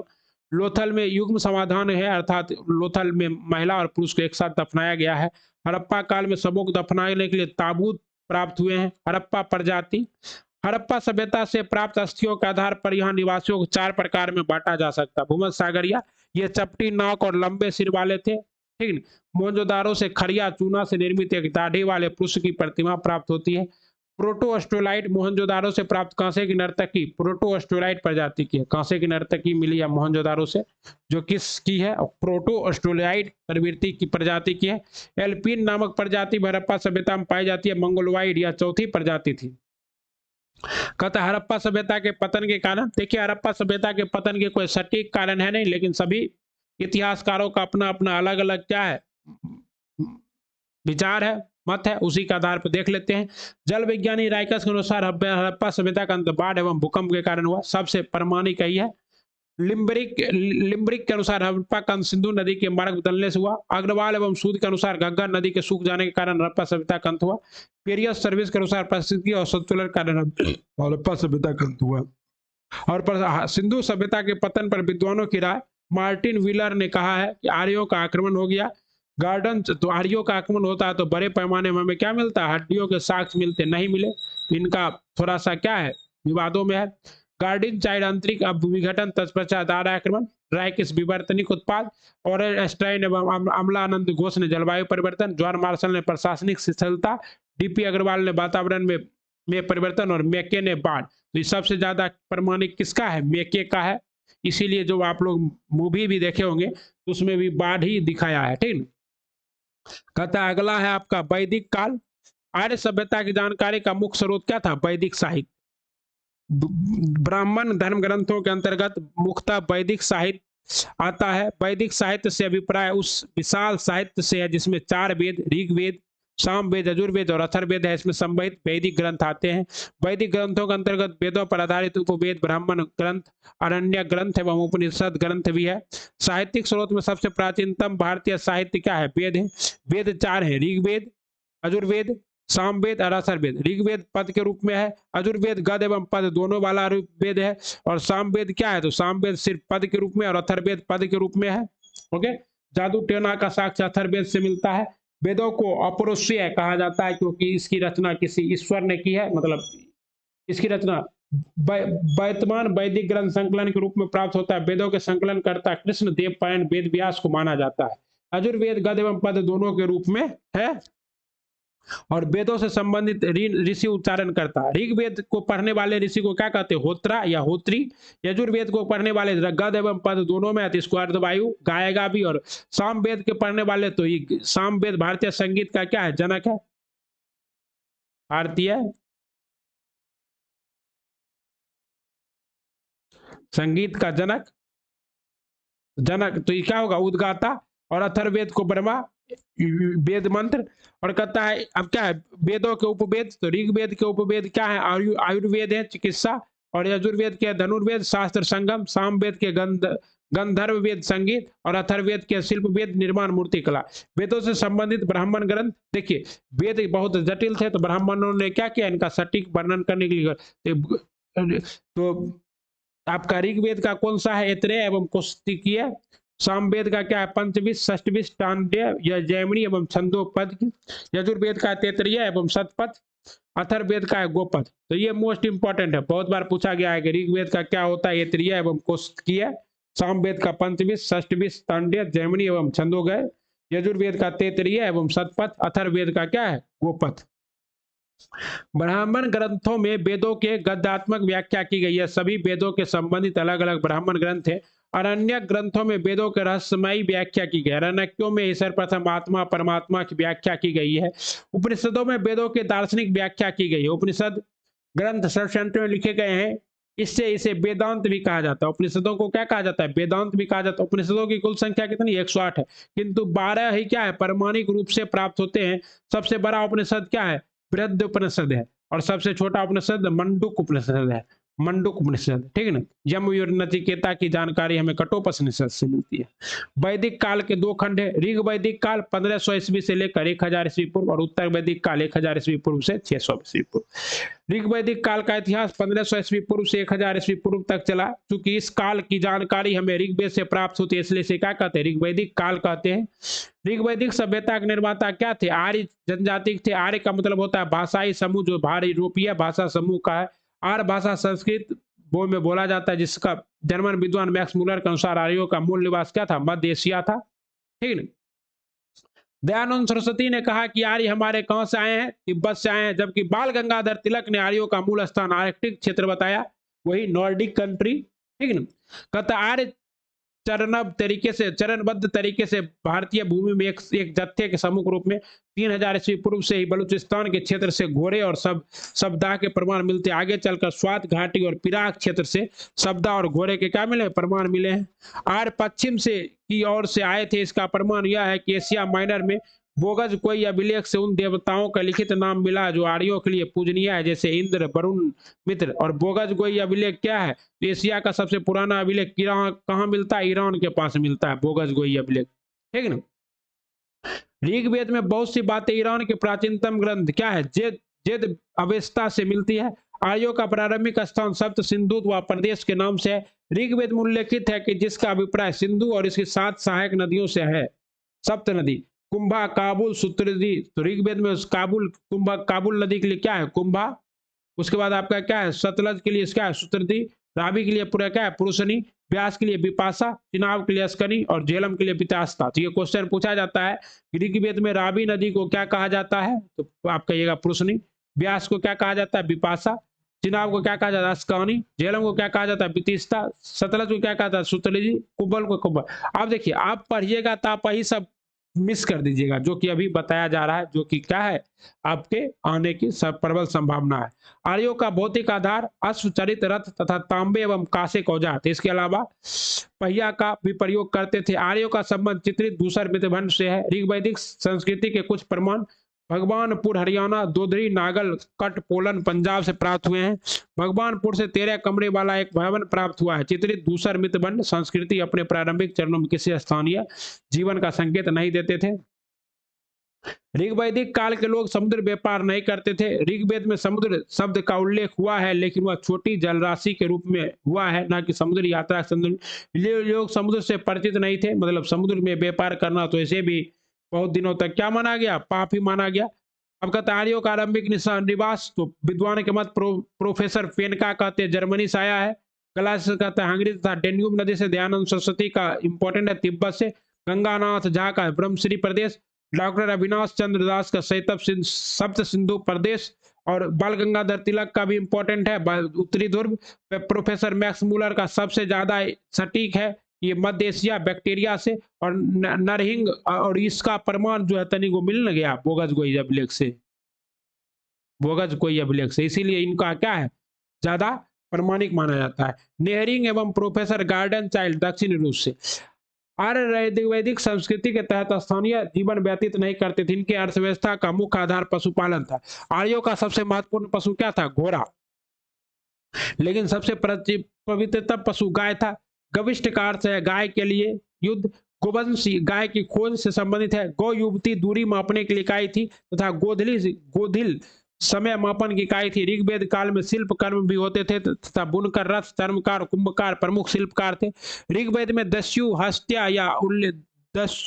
हत्या का उल्लेख बार बार हुआ है, लेकिन दास हत्या का नहीं, जिससे स्पष्ट होता है कि दासों के प्रति आर्यों का हृदय कोमल था। ऋग्वेद में दस्यु को अद्वैत अर्थात देवताओं में श्रद्धा न रखने वाला, अब्राह्मण, वेद को न मानने वाला, अवज्ञावन, यज्ञ न करने वाला, अनास, चपटी नाक वाले और मृत्यु व्यय, कटु वचन बोलने वाले जैसे शब्द का प्रयोग हुआ है।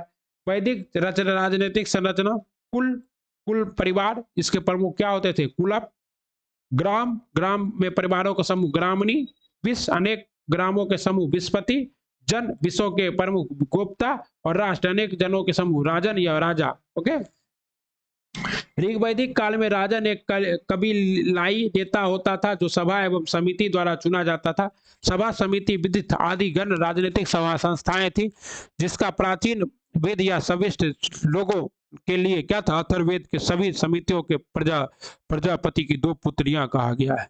समिति के सभापति को ईशान कहते हैं। सभा में समिति राजा पर नियंत्रण रखते थे। ऋग्वेद में जन शब्द का उल्लेख हुआ है कितने बार, 275 बार हुआ है। राजा अपनी कुछ कर्मचारियों को भी रखता था, जिसमें पुरोहित राजा की विजय की प्रार्थना करता था। इसके अलावा युद्ध के लिए एक सेनानी भी होता था। वज्रपति चारागाह का अधिकारी होता था तथा कुलुप परिवार का प्रधान होता था। ग्रामीणी कबीलाई टोली का मुखिया होता था तथा इसी काल में पशुओं की चोरी कर लेते थे। इस काल तक कोई निश्चित कर व्यवस्था नहीं थी, लेकिन जनता स्वेच्छा से अपनी राजा को चढ़ावा चढ़ाती थी, जिससे बलि कहा जाता था। तो देने ऋग्वैदिक काल में देने वाले कर को क्या कहा जाता था, बलि, बलि खलबली। इसके अलावा युद्ध में लूटा गया धन का वितरण सीमित किया गया था। कहता है सप्त सैंधव प्रदेश की नदियां सिंधु, इंदस या इंदस, सरस्वती, सुरसती, सूत्रादि, सतलज, बिपाशा, ब्यास, पुरुषोनी, रावी, अस्कानी, चिनाब, बितिस्ता, झेलम, द्वसंती, घग्गर। आर्यों का समाज कैसा था, तो पितृसत्तात्मक था। अंतर हो गया, वैदिक सभ्यता पितृसत्तात्मक, जबकि आपका हड़प्पा सभ्यता मातृसत्तात्मक। आर्य ऋग्वेद में कुल शब्द का उल्लेख नहीं हुआ है। ऋग्वेद के 10वें मंडल में पुरुष सूक्त में 4 वर्णों की उत्पत्ति का उल्लेख है। इसमें आदि पुरुष ब्रह्मा के मुख से ब्राह्मण, भुज से क्षत्रिय, उदर से वैश्य व जंघा से शूद्र की उत्पत्ति हुई है। किंतु ऋग्वेद में इस भाग को क्षेपक माना जाता था, बाद में जुड़ा हुआ माना जाता है। ऋग्वेद समाज में पुत्र के जन्म को कामना की जाती थी। पुत्र एवं पुत्री दोनों की शिक्षा प्राप्त करने का अधिकार था। विषपाला, लोप मुद्रा, घोषा, विश्ववरा और मिगदानी जैसी महिलाओं ने विदुषी विद्वान का कार्य किया। पुत्री को ऋग्वेद काल में दुहिता कहा जाता था, जो गाय का क्या निकालती थी, दूध निकालती थी। ओके, तो दूध निकालने वाले काम कौन करती थी, लड़कियां करती थी, महिलाएं। ऋग्वैदिक काल में वैदिक संस्था कायम हो चुकी थी। एक विवाह का प्रचलन था, लेकिन कुछ जगहों पर बहु विवाह के भी प्रमाण मिले हैं। बाल विवाह का प्रचलन नहीं था। विधवा विवाह एवं नियोग प्रथा विद्यमान थी। विधवा विवाह भी होता था, विनियोग प्रथा भी था। मतलब क्या है कि छोटे भाई अपने बड़ी भाई की पत्नी से शादी कर लेता था, अगर बड़ी भाई की कुछ हो जाता था। ऋग्वैदिक आर्यों के धार्मिक जीवन में देवियों का महत्व नहीं था। कुछ देवियां थी, लेकिन उनका जायदा नहीं मिलता। जैसे अदिति देवताओं की माता, उषा प्रभात की देवी और निशा रात्रि की आत्मा थी। पुरुष देवताओं में धौस सभी देवताओं का पिता था। हालांकि इसे महत्वपूर्ण स्थान प्राप्त नहीं था। आर्यों का सबसे प्राचीन देवता कौन थे, इंद्र थे, जो युद्ध का देवता था। यह शत्रु के किले को तोड़ता था, इसलिए इंद्र को क्या किस नाम जाना जाता है, पुरंदर के नाम से भी जाना जाता है। इसके अलावा इंद्र के सर्वपित्त का संधारक भी कहा गया, क्योंकि सर्वपित्त में वर्षा को रोक रखा था। इंद्र वर्षा का भी स्वामी था। इंद्र अपने हाथ में हड्डियों का बना वज्र रखता था। इसे सप्तांग कहा गया। इसे सुरा, पान एवं कोलाहल प्रिय था। ऋग्वेद में इंद्र का उल्लेख 250 बार हुआ है। ऋग्वेद में आर्यों का दूसरा प्रधान देवता क्या था, अग्नि। ओके, यह पृथ्वी का रहने वाला था, देवता था। यह देवताओं एवं लोगों के बीच मध्यस्थ का कार्य करता था। इसके अलावा यह गृह देवता भी था, जो घरों के चूल्हे में विद्यमान रहता था। ऋग्वेद में अग्नि का उल्लेख कितने बार हुआ है, 200 बार हुआ है। वरुण का स्थान तीसरा था। वरुण अंतरिक्ष व्यवस्था का बयान नियामक था और स्वर्ग में रहता था। इसका सहयोगी मित्र वरुण के ऋतुओं का स्वामी था, अर्थात ऋतुओं का जन्मदाता। वरुण को असुर भी कहा गया है, क्योंकि वरुण लोगों के नैतिक आचरण को नियंत्रित करता था, इसलिए रिष्ट्य गोपा भी कहा गया है। वरुण जलोदर यह वहे के रूप में भी लोगों के उनके पूर्वज के पापों को भागीदार बनाता और दंड देता है। इसके अलावा रुद्र भी एक देवता था, जो पर्वतों पर निवास करता था। यह आरोग्य कर वनस्पति का स्वामी था। सोम, जिसका उल्लेख ऋग्वेद में 4थे मंडल में वनस्पति का स्वामी था। आगे चलकर इसका एकीकरण चंद्रमा में हो गया। सूर्य विभिन्न रूपों में पूजनीय थे, किंतु सुवितर सूर्य का प्रतीक था और ऋग्वेद का सबसे पवित्र मंत्र गायत्री मंत्र था। इस समय गायत्री मंत्र की रचना ऋषि विश्वामित्र के द्वारा की गई। गायत्री मंत्र का मुख्य उद्देश्य अनार्यों का आर्य बनाना था। गायत्री मंत्र पढ़ने के बाद क्या होते थे, अनार्य लोग क्या बन जाते थे, आर्य बन जाते थे। ओके, अगला है अश्विन जुराव थे, जो सूर्य और पुत्री और सूर्या के क्या थे, पति थे। यह चित्रात्मक रूप से जाने जाते थे, क्योंकि उन्होंने पंगु लोगों को कृत्रिम पैर प्रदान किए तथा कुमारियों के लिए वर ढूंढे थे। अश्विन जुरा पुसान पशुओं के देवता थे। पुसान क्या थे? पशुओं के देवता थे, ठीक है ना। और जिसका मुख्य कार्य भूले पशुओं को राह दिखाना था और अनुकूल स्थान पर पहुंचाना था। विष्णु का भी उल्लेख ऋग्वेद में हुआ है, एक ऐसे देवता के रूप में जिसने 3 कदमों से पृथ्वी को नाप दिया था। मतलब विष्णु के जो है 52 अवतार का यहाँ जिक्र हुआ है। प्रजापति का भी उल्लेख हुआ है ऋग्वेद में। प्रजापति की उत्पत्ति का 12 सुगर के रूप में हुई है। इसके अलावा कुछ अल्प महत्व के देवता थे, जैसे तत्पर, धातु देवता, आर्य पुरुष, संधि और वीरा देवता, गंधर्व, स्वर्ग के देवता मारुत, आंधी तूफान के देवता मारुत, ऋषु के देवता बौने देवता यम, मृत्यु का स्वामी कौन था? यम, यम है हम। ठीक। अब कहता है उत्तर वैदिक काल, मतलब ऋग वैदिक काल के बाद क्या आ गया? उत्तर वैदिक काल। उत्तर वैदिक काल में आर्यों का आगमन गंगा यमुना दोआब क्षेत्र में हो गया, ठीक है। और गंगा यमुना में सबसे पहले गोरूवानी मृतभंड पाया गया। यहाँ गंगा यमुना के क्षेत्र में प्राप्त होने वाला पहला मृतभंड था। इसके पश्चात इस क्षेत्र में काले लाल मृतभंड, उसके पश्चात चित्रित धूसर मित्रभंड और उसके पश्चात उत्तरी कला पॉलिस्टार मित्रभंड प्राप्त हुए। इस काल मंत्री जी खेरा से चावल उगाने के प्रमाण मिले हैं। साई पाई एक महत्वपूर्ण स्थल है जहां से गुरुवाणी मृतभंड प्राप्त हुए हैं। चित्रित धूसर मृतभंड के अपने पहले चरण में पंजाब एवं हरियाणा क्षेत्र में पाया गया है। 1000 ईस्वी पूर्व के बाद यह मृतभंड गंगा यमुना दोआब के क्षेत्र से मिलना प्रारंभ हो जाता है। सतपथ ब्राह्मण के अनुसार अग्नि जंगल को जलाते हुए आग बढ़ रही थी और उसके पीछे विदेह माधव राजा और उसके गुरु गौतम राहुकाल चले। अग्नि सदानीरा गंडक नदी के में जाकर बुझ गई और तब इस क्षेत्र को आर्यों का प्रसार हुआ। लाल मृतभंड सबसे विशिष्ट मृतभंड था। उत्तर वैदिक काल में कृषि अर्थव्यवस्था का मुख्य आधार बनी तथा लोगों को लोहे के ज्ञान प्राप्त हुए। आयुर्वेद में कृष्ण अस्म्यक और श्याम अस्म्यक का जिक्र है, जिसका अर्थ होता है लोहा। इस काल में जो व्यापारी वर्ण था उसे पानी कहते थे। उत्तर वैदिक काल में व्यापारी को क्या कहते थे? पानी। 6000 ईस्वी पूर्व के पश्चात उत्तर भारत में खासकर गंगा दोआब क्षेत्र में नगरों के निर्माण की जो प्रक्रिया शुरू हुई उसे द्वितीय नगरीकरण कहा गया।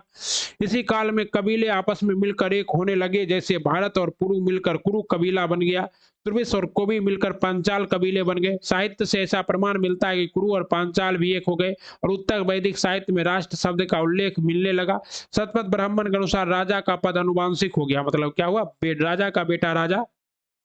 बीबी लाल के अनुसार महाभारत का युद्ध 900 ईस्वी पूर्व में हुआ था तथा राजा प्रजा का विश्वास जीतने के लिए राजा यज्ञ किया करते थे।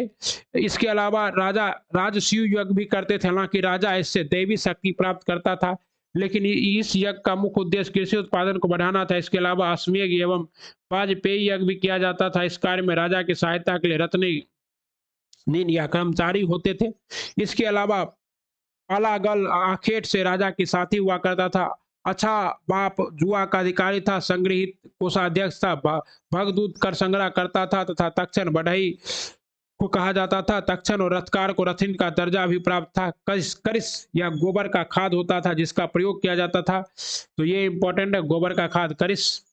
राजा के निर्वाचन का उल्लेख अथर्ववेद में है। राजा के निर्वाचन का उद्देश्य कहाँ है? अथर्ववेद में है। क्षेत्रीय ब्राह्मण से पता चलता है कि कुरु नरेश 64 योद्धाओं से हमेशा घिरे रहते थे और ये योद्धा इनके ही कुल के थे। सतपथ ब्राह्मण से ज्ञात होता है कि राजा युद्ध में विजय प्राप्त करने की कामना से ही एक ही थाली में भोजन करता था।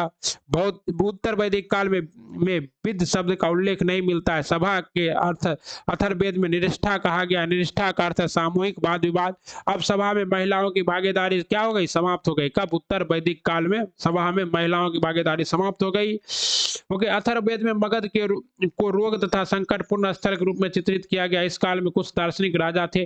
पंचाल का राजा परीक्षित, विदेह के राजा जनक आदि प्रमुख थे। विदेह के राजा जनक के दरबार में महान ऋषि याज्ञवल्क्य रहा करते थे। कैकेयी के राजा अशुपति और काशी के राजा अजातशत्रु भी दार्शनिक थे।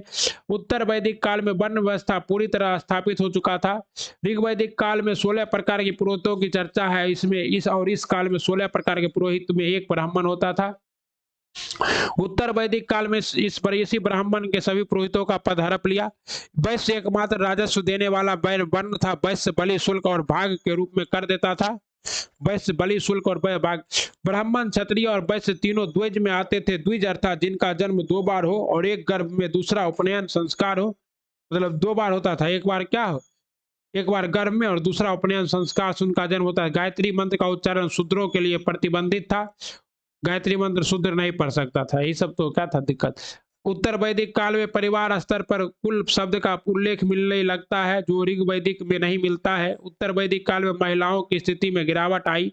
ऐतरीय ब्राह्मण में पुत्री को सभी दुखों का स्रोत, ऐतरीय ब्राह्मण में पुत्री को क्या बताया गया, सभी दुखों का स्रोत है। लेकिन देखिए नीतीश कुमार जी को, जितने भी हमारी महिला साथी हैं उन्हें 50% आरक्षण है, तो दुखी का स्रोत नहीं, अब तो खुशी का स्रोत है। एवं मैत्रीय संहिता में नारी की तुलना सुरा एवं पासा से, मैत्रीय संहिता में नारी की तुलना किससे की गई है, सुरा एवं पासा से की गई, ये याद है। ये तृतीय सब ब्राह्मण में पुत्री को क्या कहा गया और मैत्रीय में क्या किया गया, सुरा, सुरा मतलब शराब, और पासा के समान नारी को बताया गया किसमें, तैतरीय ब्राह्मण मैत्रीय संहिता में, ठीक है। इसी काल में गार्गी व मतरिया जैसी विदुषी महिलाओं का उल्लेख उत्तर वैदिक काल में गोत्र व्यवस्था स्थापित हो चुकी थी और इस प्रकार गोत्र से बाल विवाह करने की परंपरा चल पड़ी। उत्तर वैदिक सभ्य साहित्य में 3 आश्रमों का उल्लेख आया, ब्रह्मचर्य, गृहस्थ और वानप्रस्थ। चौथे आश्रम संन्यास का उल्लेख वैदिक काल के पश्चात होता है। इन चारों आश्रम में शूद्र के लिए केवल गृहस्थ आश्रम था। उत्तर वैदिक काल में धर्म के क्षेत्र में कई परिवर्तन हुए। राजा ने देवीय उत्पत्ति का सिद्धांत प्रचलित हुआ तथा राजा को शक्तिशाली बनाने के लिए अनेक यज्ञ भी किए जाने लगे। ओके, राजसूय योग का अंतिम अनुष्ठान हल धारण किए हुए इंद्र की अध्यक्षता में होता है, जिसे इंद्रासूना शीर कहते हैं। इसका मुख्य उद्देश्य खाद्यान्न उत्पादन को बढ़ाना है। उत्तर वैदिक काल में मगध के लोगों का व्रत्य कहा गया। क्या कहा गया, व्रत्य मतलब अथर्ववेद में मगध को रोग पैदा करने वाला कहा गया। इन व्रत्यों को ब्राह्मणिक व्यवस्था में लाने के लिए व्रत्य अष्टम यज्ञ किया जाता था। इस यज्ञ की विशेषता थी कि इसमें मानव की बलि दी जाती थी।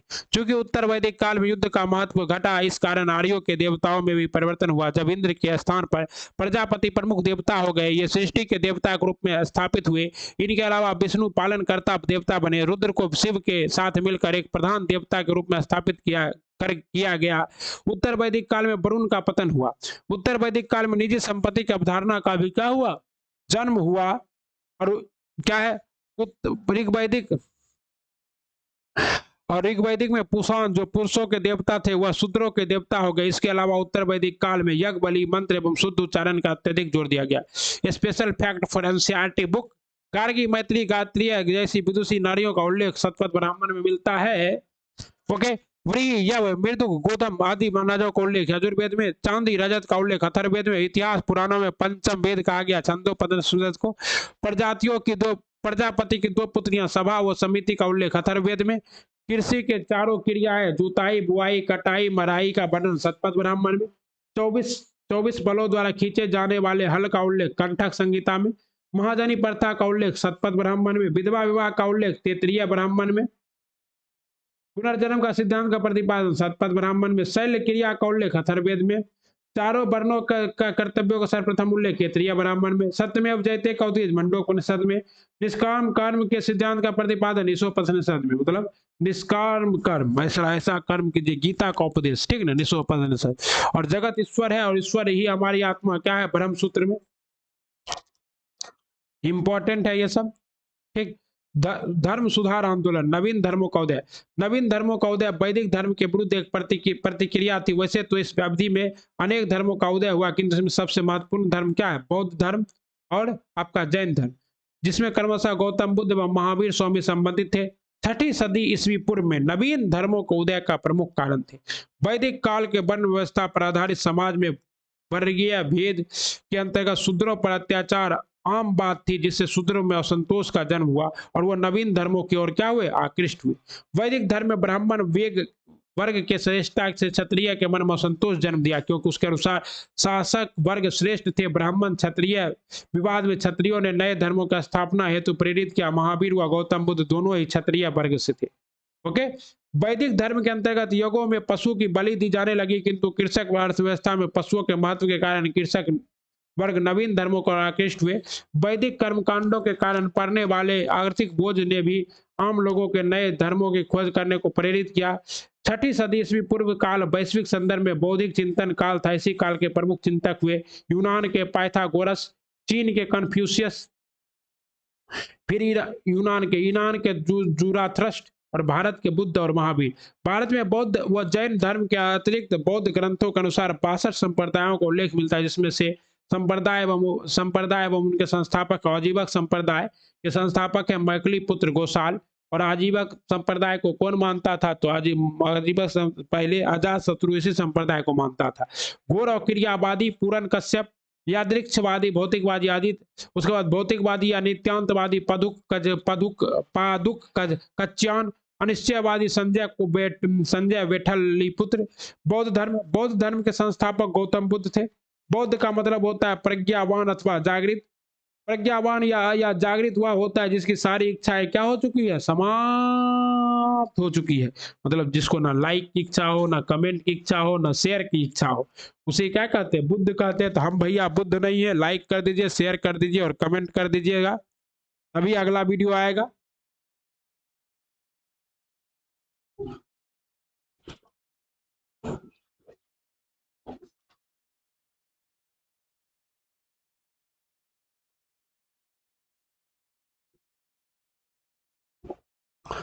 बुद्ध के बचपन का नाम क्या था? सिद्धार्थ। इसके गोत्र क्या था? गौतम। पिता का नाम क्या था? शत्रुधन। जो कपिल वस्तु के शाक्य कुल के मुखिया थे, उनकी माता का नाम क्या था? महामाया। इनका जन्म कपिल वस्तु के निकट लुम्बिनी नामक स्थान पर हुआ।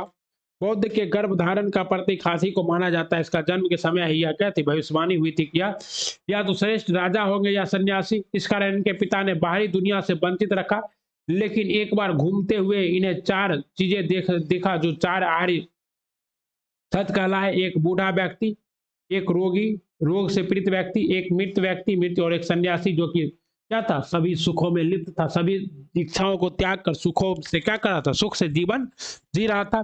सन्यासी को देखकर बुद्ध को अपार संतोष हुआ। क्या हुआ?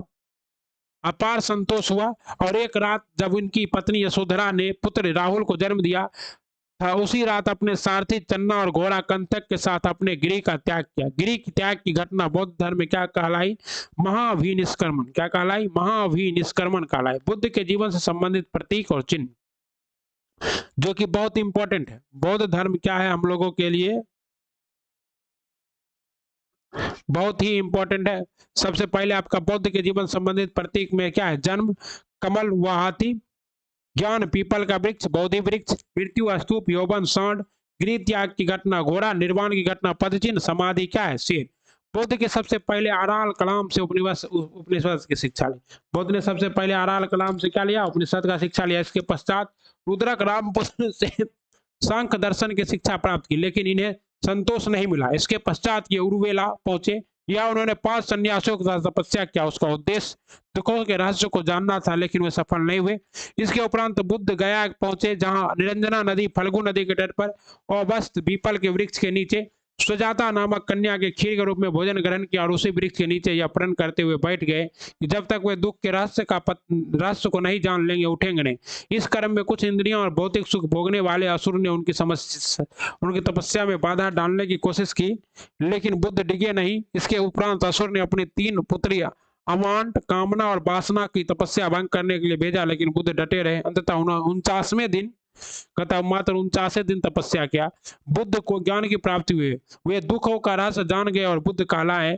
बौद्ध धर्म में इस ज्ञान की प्राप्ति की घटना को क्या कहते हैं? निर्वाण कहते हैं। और गौतम बुद्ध के सबसे पहले सारनाथ के ऋषि पत्तनम में मृग दानव में 5 सन्यासियों को अपना पहला वही 5 जिसके साथ बैठा था उसको ढूंढ के लाया और उसको क्या किया? अपना उपदेश दिया। इसके इसके यह उपदेश धर्म चक्र परिवर्तन कहलाया। इसके पश्चात बुद्ध निरंतर अपने ज्ञान का प्रसार करते रहे। वे वर्षा के 4 माह उदय गुफा में निवास करते थे, जो आगे चलकर क्या कहलाया? बिहार कहलाया। बुद्ध के सर्वाधिक उपदेश कौशल की राजधानी कहाँ दिए? श्रावस्ती में दिए। और इसका अंतिम वर्षा काल कहाँ बीता था? वैशाली में। ये क्वेश्चन आ चुका है बीपीएससी में कि बौद्ध का अंतिम वर्षा काल कहाँ बीता था? वैशाली में। इसके उपरांत बौद्ध प्रभाग्राम पावापुरी गए, जहाँ कुंद नामक लोहार से अंतिम भोजन ग्रहण किए। पाली ग्रंथ के अनुसार इन्होंने सुगर ग्रहण किया। इन्हीं कारण इन्हें अतिसार पेचिश रोग हुआ।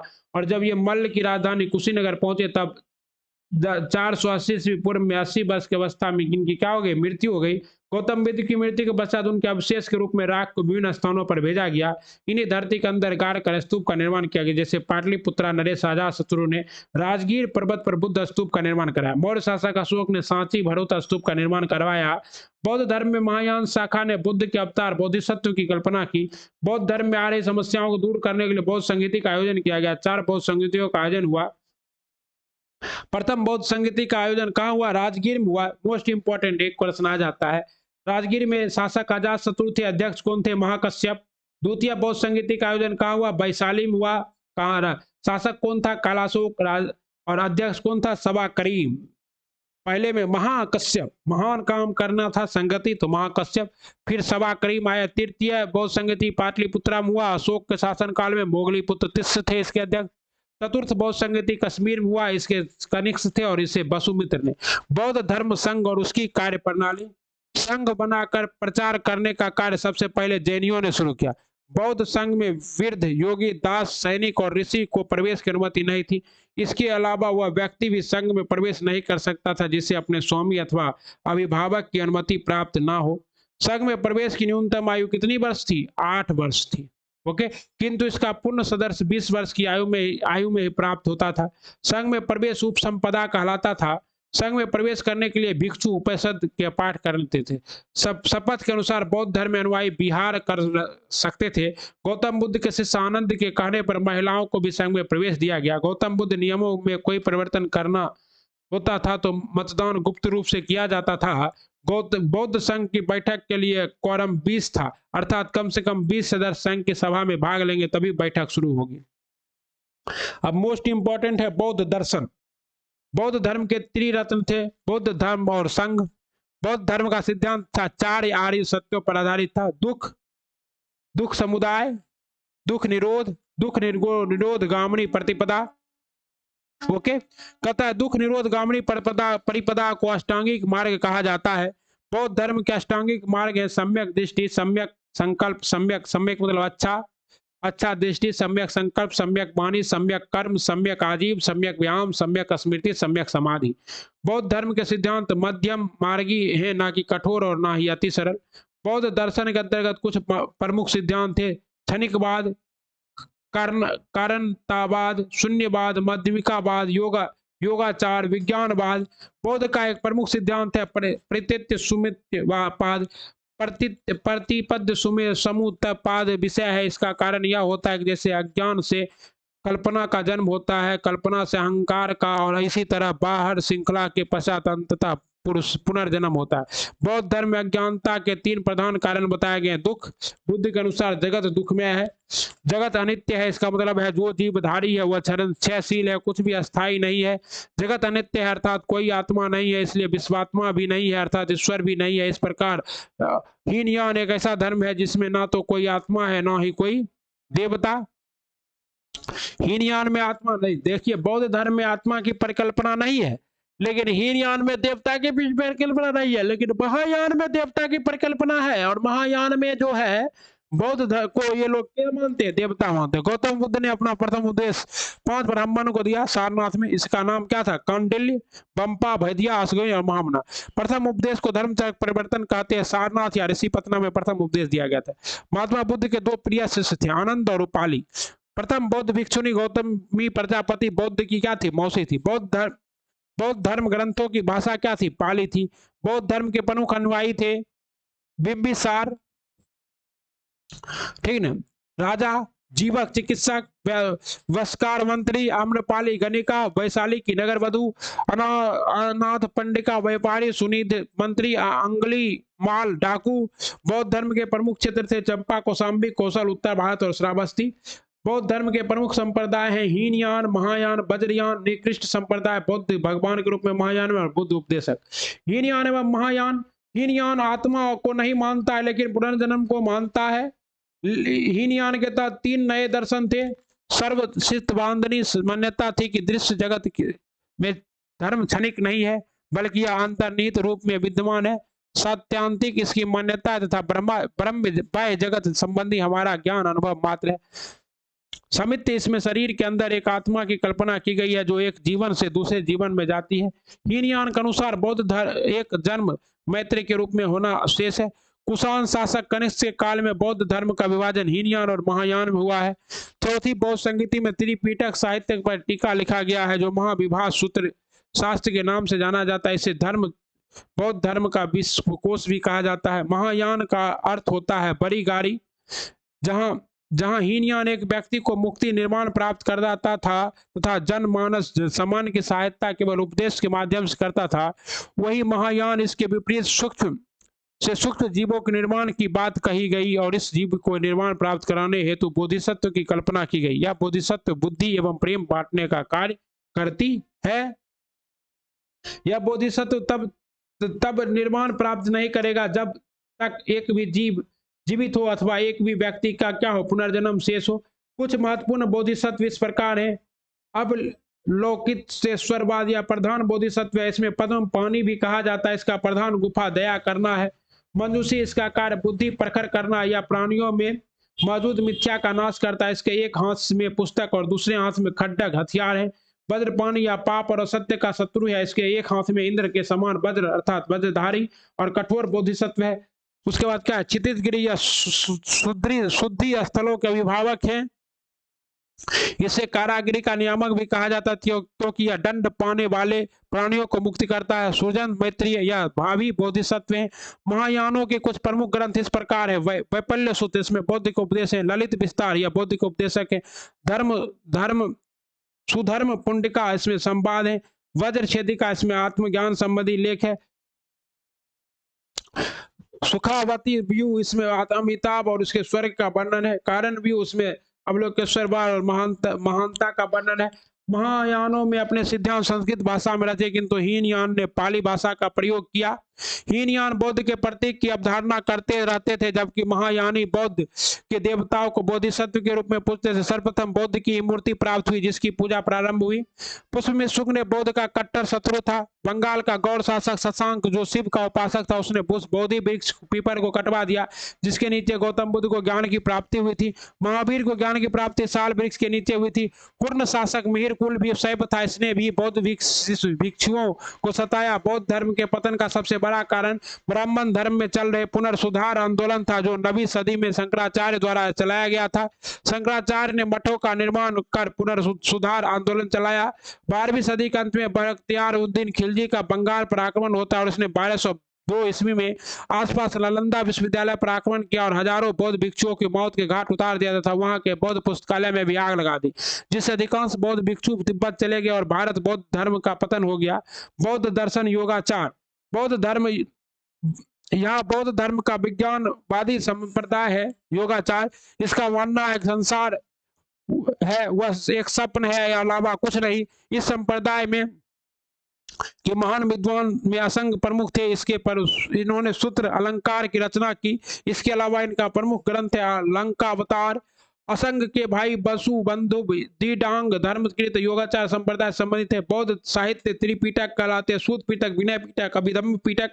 त्रिपिटक का मतलब होता है तीन पिटारा। त्रिपिटक के संदर्भ में विनय पिटक, सूत पिटक, अभिधम्म पिटक। विनय पिटक, विनय शब्द वी से बना है जिसका अर्थ होता है विशेष या न्याय का मतलब आचरण। विनय पिटक का अर्थ वैसे नियम जिसका आचरण बौद्ध भिक्षुओं को करना चाहिए। विनय पिटक में क्या है, नियम और कानून की रचना है। सूत पिटक, सूत में गौतम बुद्ध के उपदेशों का संग्रह है। सूत पिटक 5 भागों में निकाय समूह विभाजित है। दीर्घ निकाय, इसमें गौतम बुद्ध के बड़े बड़े उपदेश हैं। मध्यम निकाय, इसमें बुद्ध के छोटे छोटे उपनिषदों का वर्णन क्या है संग्रह। अंगुत्तर निकाय, इसमें बौद्ध के संक्षिप्त कथन है। संयुक्त निकाय, इसमें बौद्ध के द्वारा दी गई संक्षिप्त घोषणा है। खुद्दक निकाय, यह गद्य रचना है जिसके अंतर्गत धर्म पद गोरी थेरी गाथा और जातक, इसमें जातक को बुद्ध के 500 पुनर्जन्मों की कथा है। अभिधम्म पिटक, इसमें बुद्ध के गूढ़ दर्शन का एवं मनोविज्ञान है। इसका एक भाग कथा वास्तु है जिससे तृतीय बौद्ध संगति में जोड़ा गया। इसके अलावा मिलिंद पनाहों में भी हीनयान से संबंधित बौद्ध ग्रंथ है, जो नागसेन नामक भिक्षु द्वारा हिंद यूनानी शाखा मिलिंद के प्रश्नों का उत्तर का संग्रह। अन्य बौद्ध साहित्यों की तरह यह भी पाली भाषा में लिखा गया। इसके अलावा दीप वंश, महावंश, चालू वंश बौद्ध ग्रंथ है। इसका संकलन श्रीलंका में हुआ है। आज फर्स्ट पार्ट में इतना ही करते हैं। अगले पार्ट में वीडियो पूरा और बनाएंगे वीडियो। तब तक के लिए क्या कीजिए, आप लोग पढ़ते रहिए, बढ़ते रहिए और हमें दीजिए इजाजत। मिलते हैं अगले वीडियो में। नमस्कार, जय हिंद। और इस वीडियो को खूब सारा प्यार दीजिए, खूब सारा लाइक कीजिए, खूब सारा कमेंट कीजिए और अपने खूब सारे दोस्तों के साथ शेयर कर दीजिए। जय हो, जय बिहार, शिक्षक बनना तय। धन्यवाद।